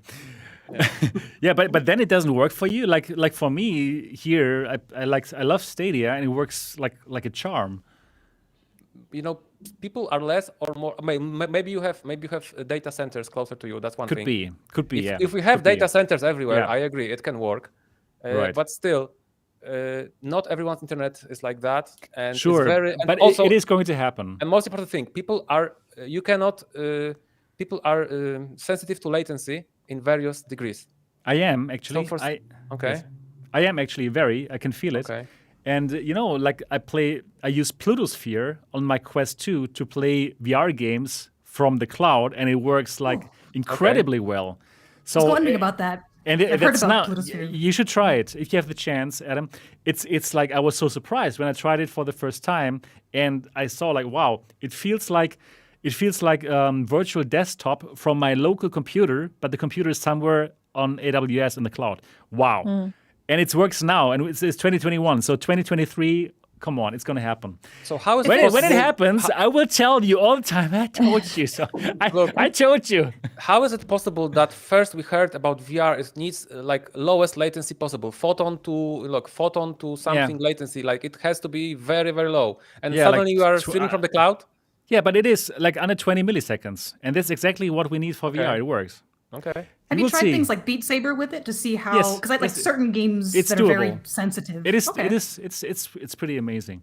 So I believe this is going to happen in the next few years. Play Odica in that. Okay, I'll try. Tell me how you do. Beat me in Odica on that.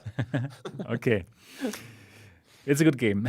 Yes, anyways, yeah. So the Quest 2 even getting better, and it's even getting better from update to update. So there's now update 34.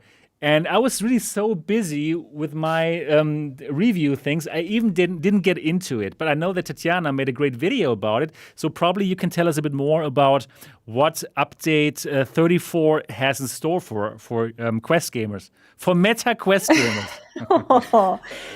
Sure, I can put it in a nutshell. There's, I'll start with probably the most exciting feature. We've been teased about it earlier with some leaked videos, and the feature is called Space Sense. And for those of you who don't know, that's basically, how you draw the guardian, and then this is basically all you have, this guardian and the walls. If somebody walks inside this guardian, like your roommate or your pet, you can like kick them by accident and just have like not very pleasant encounters. Or if someone playing a Resident Evil 4 and then your friend is trying to like scare you while you're playing, like touch you on the shoulders. Yeah, that's bad. I hate those people. Not gonna happen. Yeah, so now it's not going to happen because this Space Sense actually is going to show you the outline of people or objects or pets that are entering the Guardian. And I actually managed to test it because it's the update is coming gradually, so it's like rolling out. It's staggered. Maybe not at everybody at the same time, but I already got it. Lucky. Maybe just today. Yeah. Well, maybe you have it too. I don't know. It's 34. Check today. I'll have to look. Yeah, actually start rolling out. It's pretty quickly. Oh, right now? Okay. And so what I thought is that it's going to be a very familiar pass-through image, of the objects, like a black and white pass-through that we normally see, like, just when you turn on the pass-through mode.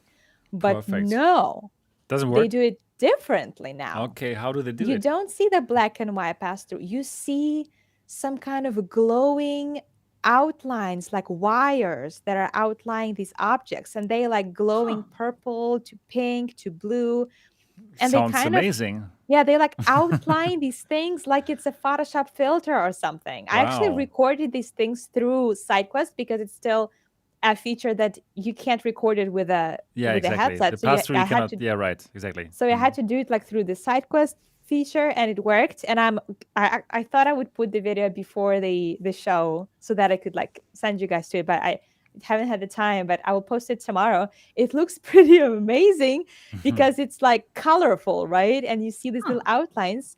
They only show up when something enters the Guardian, and it only follows the line of your sight. So like when you're moving your eye, it's almost like a flashlight. It only highlights the object if it's within your sight. And this is for moving objects, right? Or is it for stationary things too? Well, like furniture. I've noticed that if the object is static for a while, it kind of disappeared. Like I brought my cat. Yeah, okay. Beckett was chilling there. And it was so funny that I even animal testing here at Disco VR. Yeah, poor thing was sleeping, and I just carried him and put him on the floor. Okay. And so it was really working. He was walking around, and I saw a cat in my Oculus Dome. But then he just sat there, and he sat there for a couple of seconds, and he disappeared. I'm like, okay, that's not going to work for me because he usually likes to just come and plop on the floor next to me when I'm gaming, and I need to see him. So I'm going to have to test it more.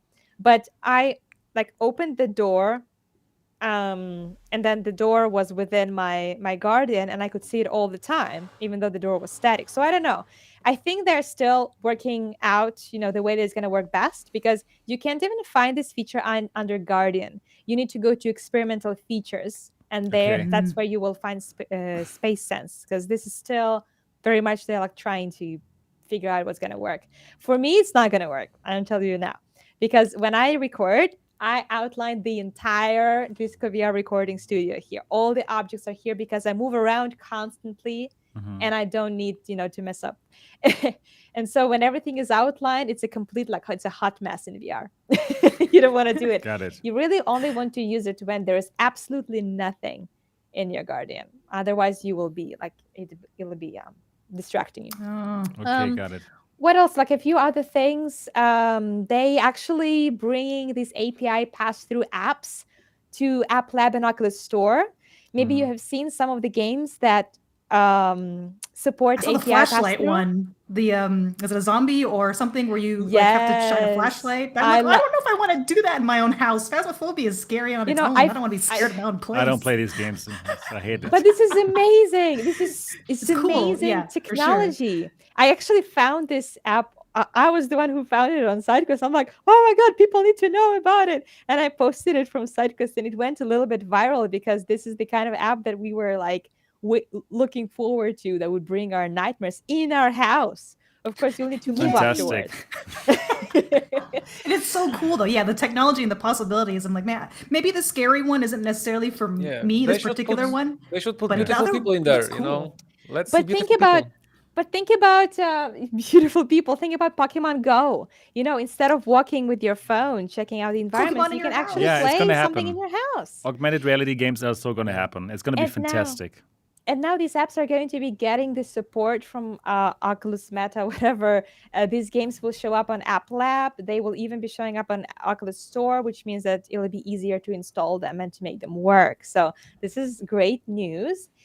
And of course, there are some other, obviously more minor updates, like voice commands are getting better. Who In the of you are States, using only in the voice States. commands? They're only in the But- States, no? But what can you say? Well, I've never used voice commands on my You- Quest. you I cannot, didn't even I know. think. I think Yeah, you cannot. But I speak Yeah, English. I don't. You cannot I because it's don't- only in the States. I think that you're Really? right. It's bummer, It could yeah. be limited to that. It Okay. says that Oculus is in the United States and Oh, only in okay. English. Okay. So, I mean, those of you who are in the US might be interested in that. It can do things like. We are discriminated, Sebastian. yeah, know- well, that's okay. They it didn't will even be sell the thing here, so.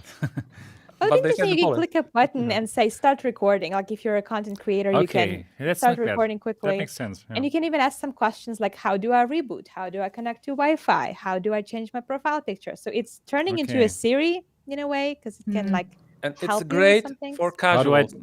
Okay, that's really good then. Mm-hmm. How do I secure my privacy? Oh, okay, take off the thing. Okay. Turn off your microphone. Yeah, turn off the whole thing. Okay, good. I didn't even know this is a thing, like with the voice commands. That's good. Yeah, I only Yeah. heard about this when I read the release notes for that. I was like, what? Voice commands? And then I read Yeah, it's only in right. the States. Okay. Yeah. Yeah. So But you know, I really like this space sense. It makes so much sense. I'm not sure if you have seen that viral video where It there's makes like space a dad and he's like playing some boxing game, and there's his little daughter coming into the picture, and he smashes her like in the like with full power in the face, and I I was feel like, bad wow. 'cause I'm laughing. honestly, It's like a funny clip, but probably not for the girl because he really like smashed her like really in a bad way. but he was so much into the game. Have that you seen even that? if he It's had- like- yes, I have. But he was so much Yeah. into I saw it that it. even if he had space sense, it wouldn't have stopped him. I'm not sure. I don't know how fast this space sense works. Like, would you see that girl coming in directly, or probably then you wouldn't like hit her? You, Right? you probably would. I think that you would. I think it makes sense that you only see moving objects because how are you going You're to right, discriminate between exactly. like your furniture and Yeah. person? So it still doesn't have thermal, right? You don't. yeah, you Skynet can't is do not We're such a developed predators yet. technology. Skynet, exactly. you know? Exactly. We need artificial intelligence. Also, gonna I think we need color pass-through, right? Yeah, we're gonna get it next Yeah, I year, know. all with the links. That's gonna be really cool. Yeah. Okay. So the Quest getting better and better and better. And there's a Like great every single feature. There's update. also another great feature. Sorry for interrupting Yeah, you, no Sebastian. problem. I have ADHD, so if I interrupt you too much, just mute me. I will let you like, know. I'm diagnosed, so sorry about that. It's notifications for Android. Because Okay. previously Yeah. they were Tell only us for iPhone. more about this. What Yeah, does I it will. mean? I don't know how they work because I have an Android. Oh, you I don't have couldn't- Android. I have an Android, You and have they an only Android. now introducing in this firmware. Because Yes. previous- so people who have iPhone can tell us how it worked because they were able to use it for the past months. Right. And Android right. users were, didn't have it. It's like opposite to Vive Flow, right? Vive Flow is only for Android, and and now we have notifications for Android users. So I'm very glad, even more excited about this than Space Sense because Okay. it will allow me to be notified what's happening around me in In VR. your real world. My wife's calling, to tell me something important, right? Right. I'd like to Yeah. know that. So Right. I'm glad. But it's coming. normally she will just cut the light if she Exactly, wants yes, to tell you she- something important. But you know Stop what? this! Look, Don't I speak tell with you- these people. In Look VR, at you that. can't What see is that, German? though. I will Yeah, tell you- you're right. I will tell you a funny story because I actually have a window inside on the wall. When we did the redecoration, my wife decided it'd be a good idea to have a huge, like a window in the wall between this room and the kitchen. So sometimes when I'm on my headphones and I'm like totally cut off and playing my pancake game, she's just like turning it on and off, and I can see the blinking, and then I know that she's communicating. Okay, with- something. to add something. In Morse code. Okay. Almost, yes. Very fun. It's Okay. true. It's funny because it's true. Okay. Yeah, good to know. Good to know what's going on there in your house. Okay, cool. So Yeah, lots Well, of Mark already knows, so why don't you should know too? Yeah, that makes you're right. Yeah, so lots of cool features coming to the Quest and getting better and better. But now we're going to talk about some new headsets, that are now on the market. And we're going to start with the Vive Flow, and then who will come to the market soon. And let's first start with this one here, the Vive Flow. We had been teased about that, like HTC loves to tease. And they do that on their Twitter account, and they showed us all kind of pictures with this thermos bottle here showing, and we didn't know what actually is inside it. But now we know, and I have it here already, and I would like to tell you all about it, that I found out about this device. So it's a very cool form factor. So the form factor really is something special. Like way, way smaller than all the headsets that we know. You can put it on like sunglasses, or this looks like a skiing glasses probably, right? Willy Wonka. Yeah, Willy Wonka, right? Exactly. And it only weighs 189 grams, which is absolutely light as compared to the 500 grams of the Quest, for example. And well, it's a standalone headset. You don't need a computer for this to run. It has its own store, the Viveport store, where you can get apps and games. It is a 6 degrees of freedom headset with 2 cameras, so it can track itself in 6 degrees of freedom. It does not come with controllers, and your phone kind of becomes your controller in VR. So you have to have an Android phone, and with that Android phone, you will have some kind of laser pointer in VR that you would point at the different things that you can choose. And next to playing those games they can get from the Viveport Infinity Store, I'm going to get to that games and apps later, you can also stream your phone's content, your Android phone's content to the device and use it as some kind of personal media player, having a huge virtual screen hover in front of you or above you or below you, however you're going to set it up. And then you can basically watch all the content that's on your phone. You can use all the apps, Netflix app, Disney Plus app, or whatever you use, YouTube app, in order to watch it on a huge screen. And also, you can play all your Android games and also use your controller, your phone, as some kind of laser pointer in order to simulate your presses how you would use your phone. So that actually works really well. That works actually really well. And this device costs $499. So it's not cheap in my opinion. And well, it has pancake lenses. Like these lenses are clear lenses, so no Fresnel anymore, no more God rays. You can set the diopter, as in like I'm short-sighted, so I simply set my diopter here, and then I don't have to wear any glasses in VR. And yeah, that's pretty cool. It gets its energy through this USB-C cable or port, so you can either you connect this to your phone and your phone becomes the battery, or you connect it to a power bank, or you connect it to, for example, the USB port in the seat in front of you in a plane, or any kind of USB port. And I think that really is a good idea, and it works well. Yeah, so if you want to know everything about it, you can simply watch my video. But now I would like to get into some kind of like a question and answer kind of mode. Probably you want to ask any kind of questions. I mean, the three of you that are here now, and then I would totally answer them. Yeah, I actually want to know, since you've already tested them for several weeks, and I've had my first impression from them. Right. I know you've had your thoughts too. I wonder, you tested it. How would you rate the practicality of these glasses? Not even a headset. Right. Like, what would you think is the best, possible use case that makes sense for these glasses? Great question. So first of all, HTC themselves has an interesting target audience. So they do not want to target us 200 people who are watching this right now. So this is not made for us. We are enthusiasts. They want to kind of open it up to people who are new to VR. And they kind of market it as some kind of well-being device. So you can remember those pictures of people meditating and wearing this. This The lovely is photoshopped yeah, images. yeah, it's terrible. Like, look, it's ridiculous. Let's not get into that. Yeah. This is so funny, right? Like, oh my! I've just gotten over it. It looked Don't so talk about bad. it. I mean, these photoshops look really bad. And the funny thing is, talking about this for a moment only, I took pictures with Google Lens. You know, the lookup. You can use Google Lens to look up pictures, and then I found the stock photos. I found all the stock photos of these pictures, and they cost $9 on iStock wow. Photo. It's like, very thrifty. oh my god. Okay, so yeah, there was a marketing Sebastian, fail. you should Yep. buy Oh them, my and you God. should put other headsets on Yeah, that. yes, that's a great. That's Do a that. great idea. Exactly. And I'm going to wear them. I'm going to make them wear like MRTV merchandise, like shirts and stuff. Perfect idea. Yeah, right. But anyway, so they market them as a well-being device, as something to wind down after you come from work and then meditate. And I honestly think that's completely off. I don't think people who meditate, those few people, they're going to buy like a $500 device and put this on. I really don't think it's going to happen.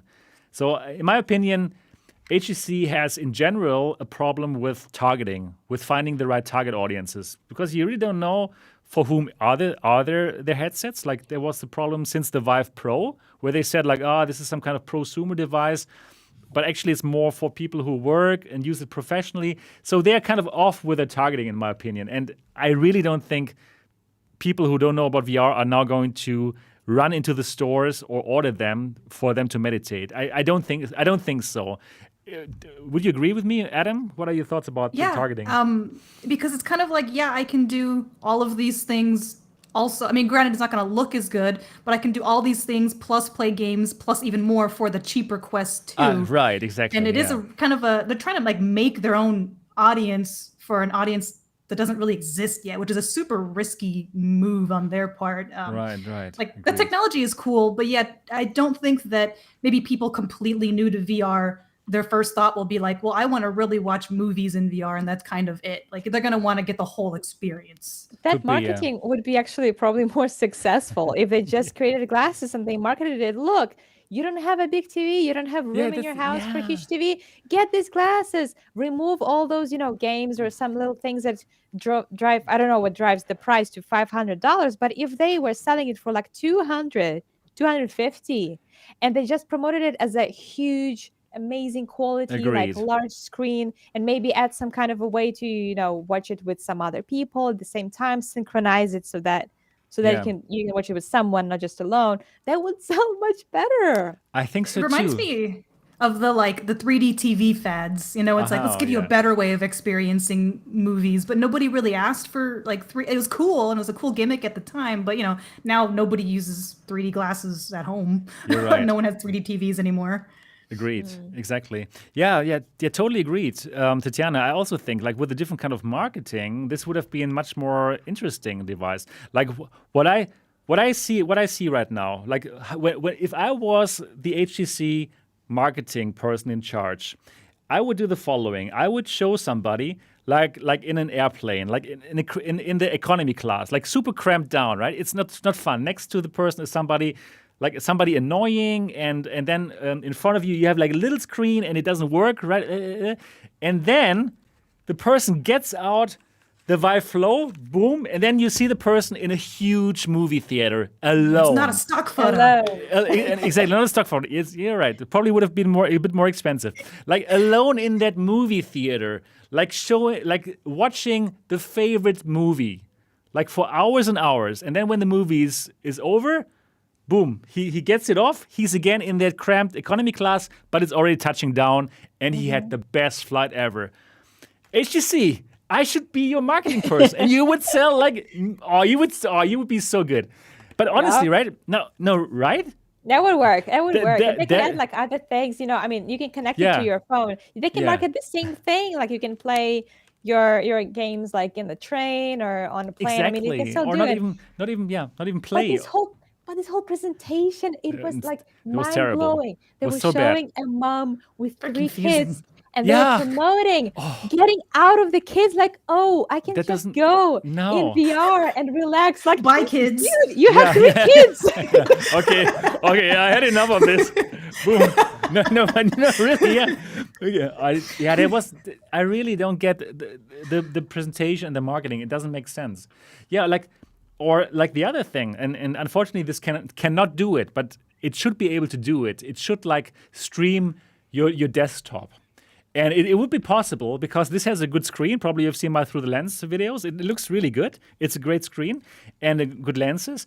And it would be so good if a virtual desktop was in their store so that you can simply either see your desktop if you want to do some work or play actually your PC games on a huge monitor.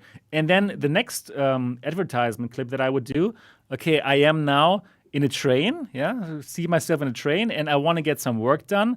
But next to me, there's a family, and they are loud, and there's a guy who's always looking at my computer screen, and I don't want him to do this.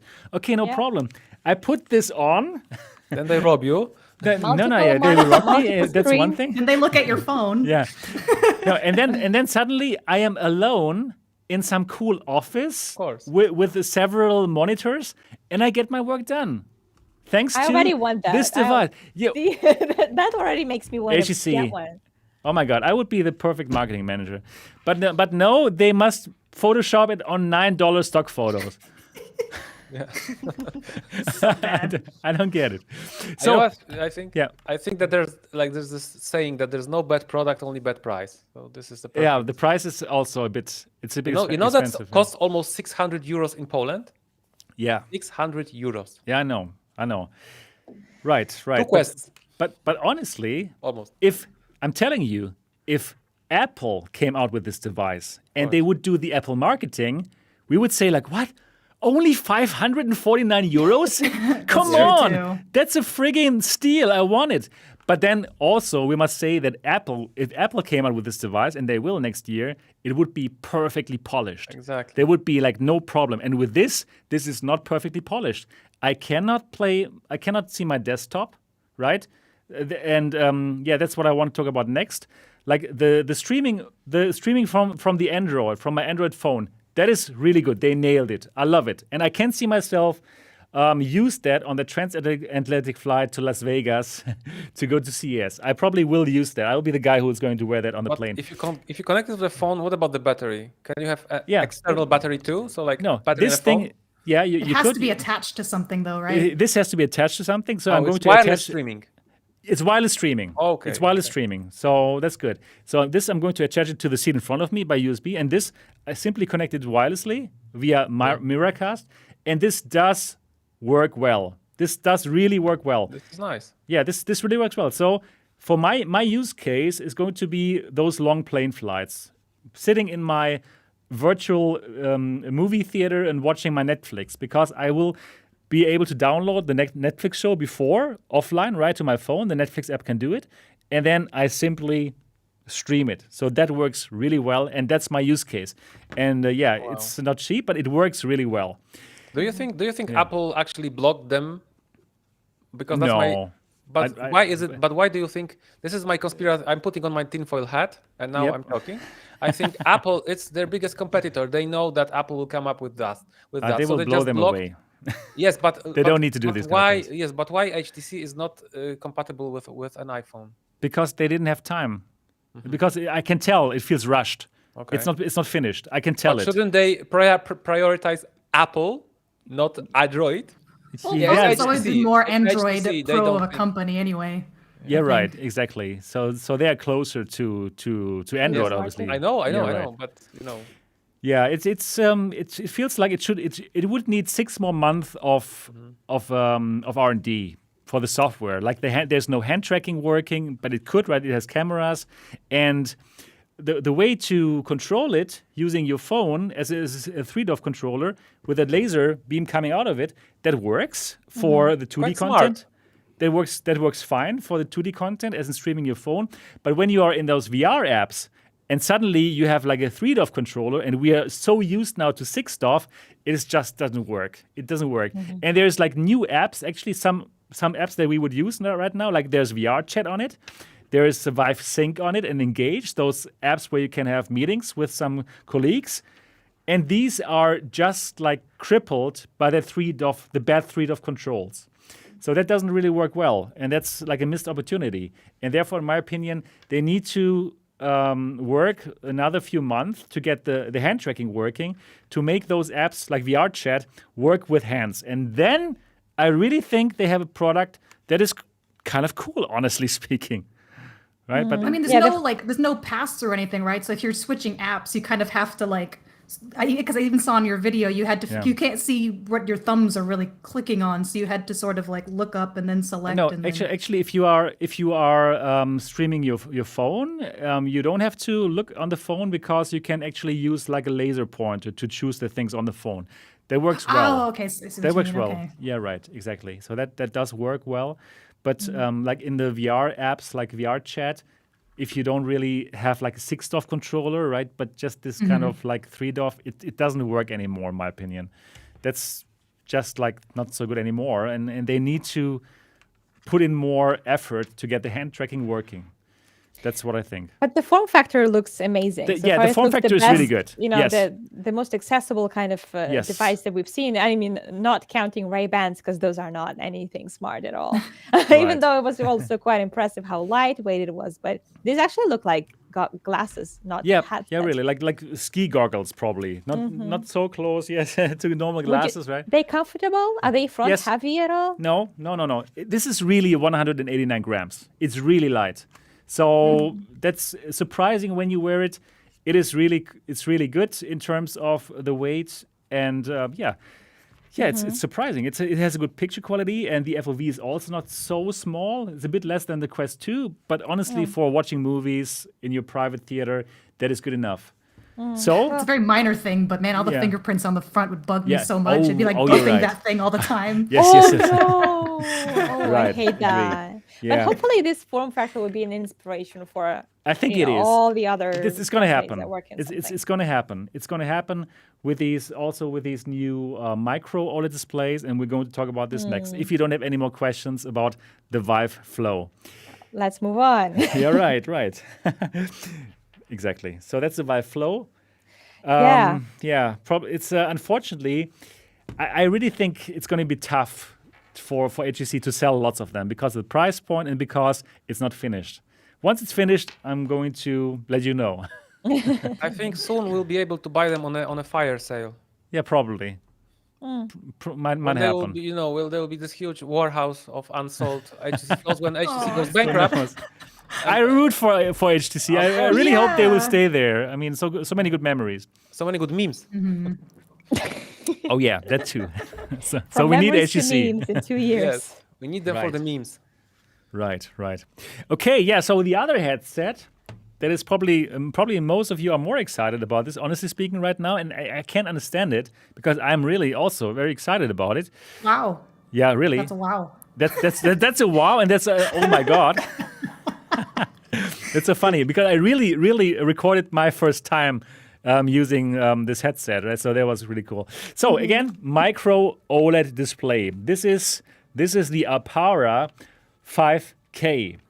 So the exciting part about this is this is my first headset that has only a micro OLED display. So really small OLED display. I did have some OLED headsets before, and also one with an OLED, micro OLED display. That is the Vario VR3, but that also had some other displays around it, like a micro OLED display as the super high focus, super high resolution display, and then context display around it. But this only has these micro OLED displays, very small ones, and it has also again these pancake lenses. These clear lenses, as you can tell, so no more Fresnel lenses. I really love that trend going away from Fresnel, which would give you these God rays, to clear pancake lenses. And also that's something that Meta is going to do with the Project Cambria, also pancake lenses. So I love that because this clarity and not having those God rays is amazing. And what I also think is really cool is, again, that you can set up your diopter. So for people who are wearing glasses, this is really good. I don't know about you. Is anyone wearing glasses? I don't see any glasses here. So you're lucky you don't have to do this. Any of you? Knock on wood so far. Okay. I will have to soon. I actually made LASIK surgery. Okay, Not great. for VR, not only for VR, but mostly. In general. Okay, good. Good to know. Yeah, that's probably something I should do as well. But well, if these type of lenses are getting more normal, and it seems like lots of people like them now to use, then it's good because this is really good. We Yeah, totally need this to be standard. I think so. The diopter. I think so. And they also have like real IPD, right? So Nice. so not only certain That looks positions, good. like exactly not only. How is this possible great. that unknown company puts out this product? Yeah, that was How? so Yeah, so true. interesting. I That heard was about so. this company a few months ago, and then their website went down for a few days. Do you remember that? Like, Oh. and it was like it sounds like total scam because the first time I heard about it, a friend told me about it. Look, there's this great new headset. It looks amazing. I went to their website. It was like, website doesn't exist. And I was like, okay. Yeah, That's I don't know. trustworthy. I also didn't know about this company before, and then I got this email. Hey, here we are, arpara. Do you want to try this out? Yes. Wow, that's amazing. Yeah. That's really the good thing about being MRTV. Like, yes, Where's the company based? Like in Beijing. They're in China. Beijing. Oh, Yeah, right. okay. Right, or And- Shenzhen. And they are in China. They are a Chinese company.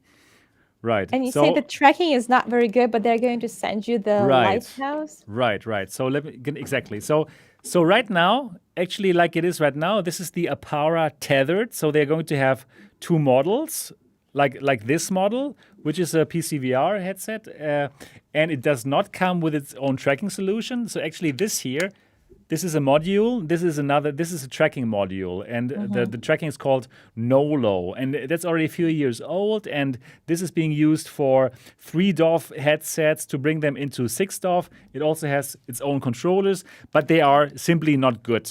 They are ridiculously bad, honestly speaking, as compared to what we are used to right now. But this is just actually right now to just show me and to just let me experience a bit of VR with this, a bit of PC VR. So it's workable and it was good enough for me to do through the lens videos. So it did its job. But those looked really good. Like when you were mentioning Yeah, the right? blacks are really black, I was Oh. like, you can even see that through the lens. That was impressive. exactly. It was just so black. Wow. It's like we didn't have OLED blacks for such a long time. Now in the last few years, we only had LCD blacks, right? Which is getting better, but it's still LCD grays, grayish. I mean. It's still grayish, right? Because of the backlight of the LCD panels. It's always on, so there's still light even for dark scenes. So it's gray. But for this, no, perfect blacks. And I was just shocked by this when I saw Forgot. this. Oh my god! Oh my god! I was shocked. Yeah, we To totally see- forgot those blacks because Yeah, I remember yeah, that. really. Like how good it is. And then also, this looks so small, right? And also the lenses look so small, and you don't believe that you would get a good FOV, right? If you see that, you would Yeah. probably think like, oh, I was the FOV wondering about that. the FOV must be terrible. No, it is not. It is really not. I put them on, and boom, bigger than Is the Quest headset 2. stiff? Because it seems very like hard, plasticky. Like I would worry about straps breaking eventually, but no. No, it's just like this. You can totally take them off, like the same thing like the Quest 2. You can put different kind of straps on it. There's a soft strap as well. Oh, they love those. Any things. news on the audio? What about audio? Yes, audio. There's one loudspeaker, so this is not like stereo. Okay. And there's also a 3.5 millimeters headphone jack. So the audio, this is not perfect. This is not perfect. I honestly will speaking. use my deluxe audio strap. Yeah, you can use your. Yeah, probably yes. Well, You But can. what is the FOV on this headset? Right. So the FOV, I was so surprised. It was bigger than Quest 2. It's like what? Good enough for me to reach ver- out to both them. vertical and nowhere. horizontal? No, like horizontal, it's about the same as Quest Vertical? 2. I would say for my eyes, I have 64 millimeters IPD. So, it's always different for all the different people. But for me, like setting it up, I had the same horizontal FOV like the Quest 2. And vertically, I even saw more here. So bigger FOV for my eyes, again, than the Quest 2. And yeah, I was simply blown away because the have form factor. one question. My Sebastian. camera died. Too much have- excitement. Yeah, I have one question to Yeah. Sebastian about this Okay, headset. I'm now the audio guy. Yeah, okay. Sebastian, I have a question for you. Yes. What sorcery is this? Yeah, I don't know. This is no, really. This comes from a company that, that we haven't heard Haven't heard before, of. Yeah. and, Chinese, and right? they come out with this headset, and it's really, really like excited me, I must This is say. exciting. I mean, it's interesting how these companies are starting to slowly like take their place. I mean, we have Pico Neo, Pimax. Now they're kind of changing the VR industry in a way. I'm actually curious to see where it's going to go next. But they're becoming We got more and more Deca Gear important too. players. Yes, The and cute So ones are many still interesting visible. companies. I wonder if they are mostly focusing on, if they're focusing on the Asian market, or are they trying to You go mean to this the North company? American? Yes, as The far arpara. Wow, they want to go. Arpara. They want to go global, or they wouldn't have contacted me, right? Yeah, I assume. They're doing this international Kickstarter at the end of November. They will send me the Lighthouse module that you can plug onto this. So this will be completely compatible with your Lighthouse setup, as in the Valve Index controllers. And yeah, this is really, really interesting. Also, what is cool, so there's not only this version, but there's also like the all-in-one version, where there's like 4 cameras on the thing, just like on the Quest 2, and then you don't need Lighthouse. You simply have this inside-out tracking, just like you have it on the Quest. And this is also going to be a Steam VR headset. So this is not, the all-in-one is not meant to have its own games on the device. This is meant to stream games from your computer, the Steam VR games. And yeah, I think that's a pretty good idea. What do you think? It's pretty cool because it's both the Steam VR, but it also has this mobility effect that you can connect to your phone, and it turns into You're back, Vive Sebastian. Flow. Yeah, I know. I turned back. So- You were showing us OLED black of the. Yeah, I know, so I know. wow, that was really black. That was really black. Yeah, I just wanted to show you like how black the blacks of this device look like. Yeah. All I think I think about is how scary games are going to be now. Oh, with bad. that kind of it's like, at least when it's kind of gray, it makes it a little better, even though things are scary. But if it's like pure black, I'm like, oh man. Yeah, I don't know. like I don't know how much real longer I blacks. can do VR scary games. Yeah, I totally cannot even do them with the grays. So about the blacks, I don't even want to know. So yeah, and it's a true difference to see those real OLED blacks. So even now the new headsets, the LCD blacks are kind of good, but now to see them again in OLED blacks is just a game changer. I want to And- say, I'm yeah. sorry for interrupting you again. I'm just really happy that, but you will agree with me, so that's Okay. good. Because I'm really glad that you have a revival of OLED screens. Yeah, right. PSVR 2 OLED, this Yes, OLED. you're right. So You're right. I Micro hope- OLED, yeah. yeah, but OLED. So I'm happy that this It's is good. happening. It's good. Yeah. So just even the scene that I showed in my Through the Lens videos, that dark Half-Life Alyx scene, it just made it so much better, right? To have that micro OLED and then to have that kind of a big FOV for this kind of form factor. I really believe this is the future of VR. This kind of small headsets and yeah. micro OLED technology. They look cool too. Like on the Yeah, whispers, right. They look sleek. They look futuristic. It's very like Star it's like- Trek-y when you have Oh, it Yeah. on. Data. Cyclops from Data was that? Yeah, Cyclops. Yeah, I know. exactly. So and they're not even so expensive. So the only problem that I faced here was the refresh rate. So on the box it says 120 hertz, but the 120 hertz mode didn't work, first of all, and I could only have 60 hertz on the resolution that I showed you in my Through the Lens videos, and that was not good enough, right? Especially when they say it's 120 hertz. And that's the problem of these Chinese companies. They put all kind of things onto the box, which Like are not Pimax. always true. Yeah, right. Or it is true somehow, but then it's like on the smallest resolution, right? So I don't like this kind of thing, this kind of wrong marketing. Marketing. Right, this is strange for us, at least in the West. Yeah. Anyway, but they told me this will have a 90 hertz mode as well. And it only didn't work on my for me here because they sent me a cable which only could do DisplayPort 1.2 and the DisplayPort 1.4 cable that will come out together with their Kickstarter campaign. So that is something that I will try out, and then of course let you guys know about it. Yeah. So what are your thoughts about the Kickstarter? Is that something that you would back? Are you backing Kickstarters in general? Is it something that you would want, Adam? I definitely want to see more of this technology, but I think I would want to wait until tracking is better, Yeah, because that that's would for be sure. a make or break for me pretty much. So I haven't Right. looked at like their Kickstarter page currently, but if It's not you know there the yet. It will come lighthouses out. and all that's so that's something I will definitely be keeping an eye on, but I don't think I would be like at this point I wouldn't be like yes 100%. It'd be like yes 40%. Like Okay. track Okay. looks great, the OLED, all that, but I want the tracking. It's a big deal for me. Okay. So let's say if the tracking worked, let's say they sent me this here, but this is a lighthouse track, and then it would work in the lighthouse tracked environment. How much money would you pay for this headset, Adam?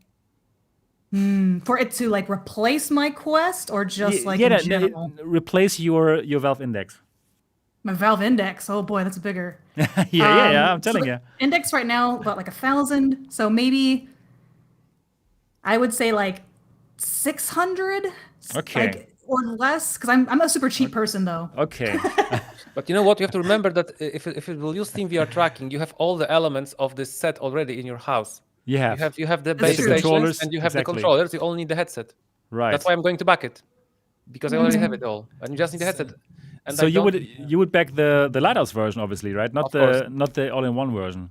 Yes. Okay. Yeah, but the all-in-one version you can have it. You can play it wirelessly. Uh-huh. Oh man, decisions. Yeah, right. Now I don't know. Yeah, now you don't know. I don't Tetiana, what are your thoughts about this? And is this something that you would back? And if you would back it, would you back the lighthouse version or the one with the cameras?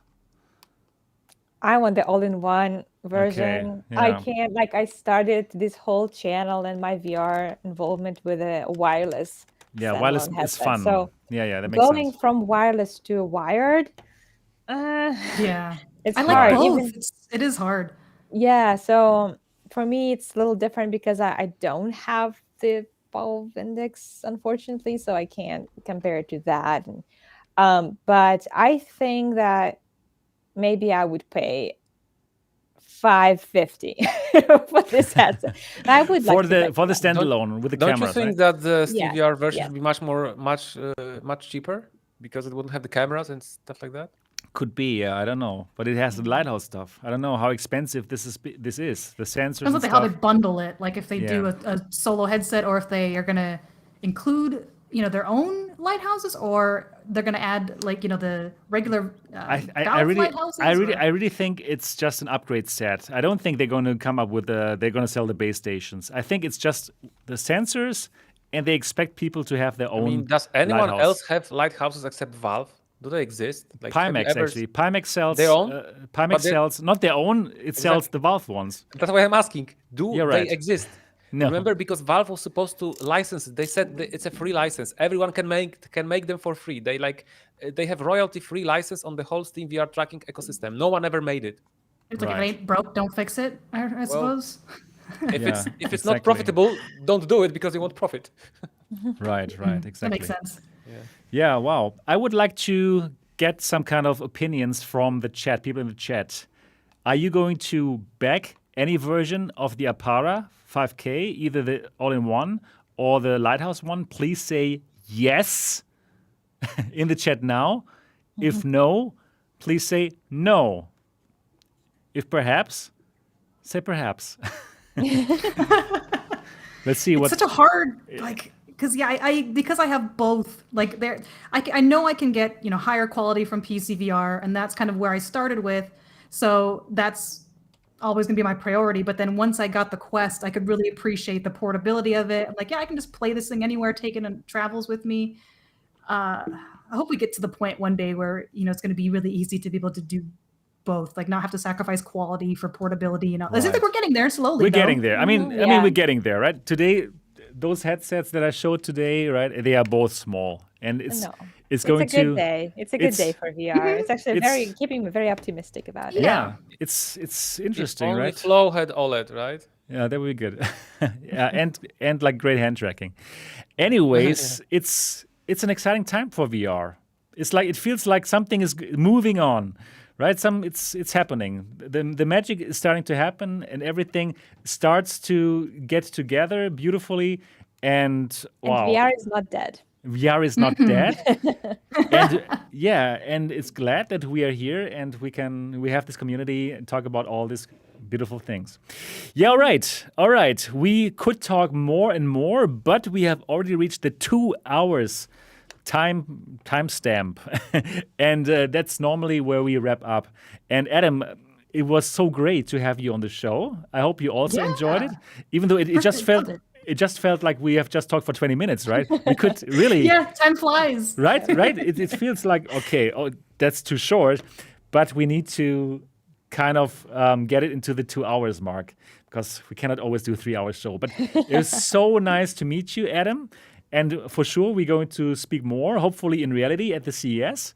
So thanks. Yes, definitely. That would be cool. And thanks so much for coming. And also thank you to Simplex for coming for the second time. Did you also enjoy it today? Sebastian, I enjoyed it. I hope I didn't wear you down with my pessimism. So. No. Your pessimism, it could not hold my optimism down. We don't have Anthony today, so we need someone. Yeah, exactly. I tried to be like a small Anthony, you know. Yeah, you did a great job. Okay, I hope you'll invite me again. Yeah, I will. And of course. I will, and please reserve my spot for when Anthony's there. No, I mean this, and also for your showroom. Remember? Oh, of course. Yeah, that's gonna happen. That's gonna happen. My friend. Looking forward to that.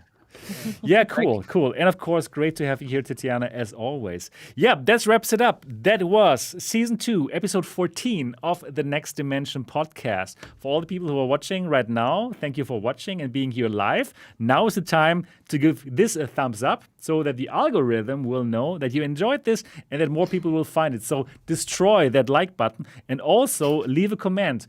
Leave a message to any of our guests here or to me, and do let us know what you thought of today's show. And do absolutely also subscribe to AtomBombBody.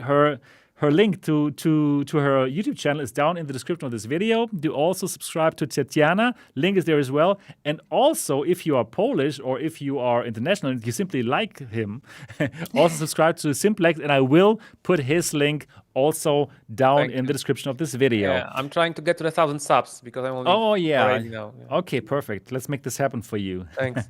That would be perfect.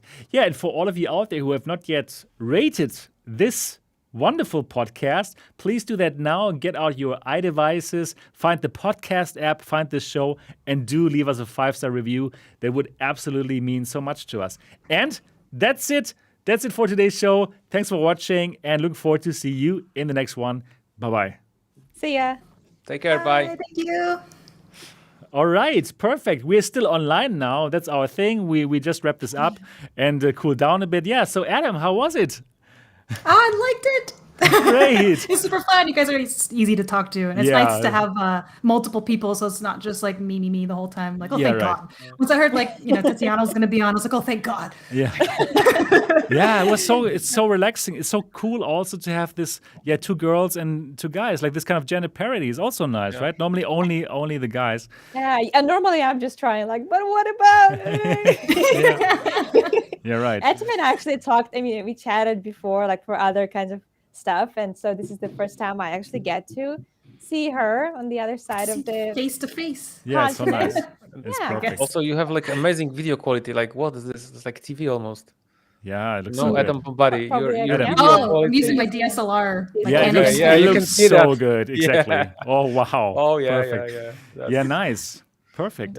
So it was great to have you, and I would like to invite both of you again to be on the show whenever you have time and when we can make this happen again. Yeah, absolutely. Just shoot me or just message me, and I can give you times, I guess, because you're always Saturdays. Always right? this time exactly. Okay. Right. Cool. Is it going to be your first CES, Adam, or have you been there before? No, it's gonna be my first. Oh, it's so awesome. Because I got to add my live credentials to get in this time. I think that helped a lot. Exactly. You're going to go there for work, basically. For live, or? Yeah, we're not gonna have anything there because we used to have that cube thing, but that's way in the past. But so I'm kind of used live to be able to go to CES. If that makes perfect. Sense. I love it. Because I meet more VR people. Obviously, I've got business cards and whatever networking. But great. I'm super excited. Oh, it's going to be great. And then Las Vegas. Come on, it's a fun time. Okay, perfect. Let's wrap this up again. Thanks everyone for being here, and we're looking forward to the next show. Until then, Yeah. bye-bye. Bye. Stay safe. Bye. Bye. Thank you. Bye.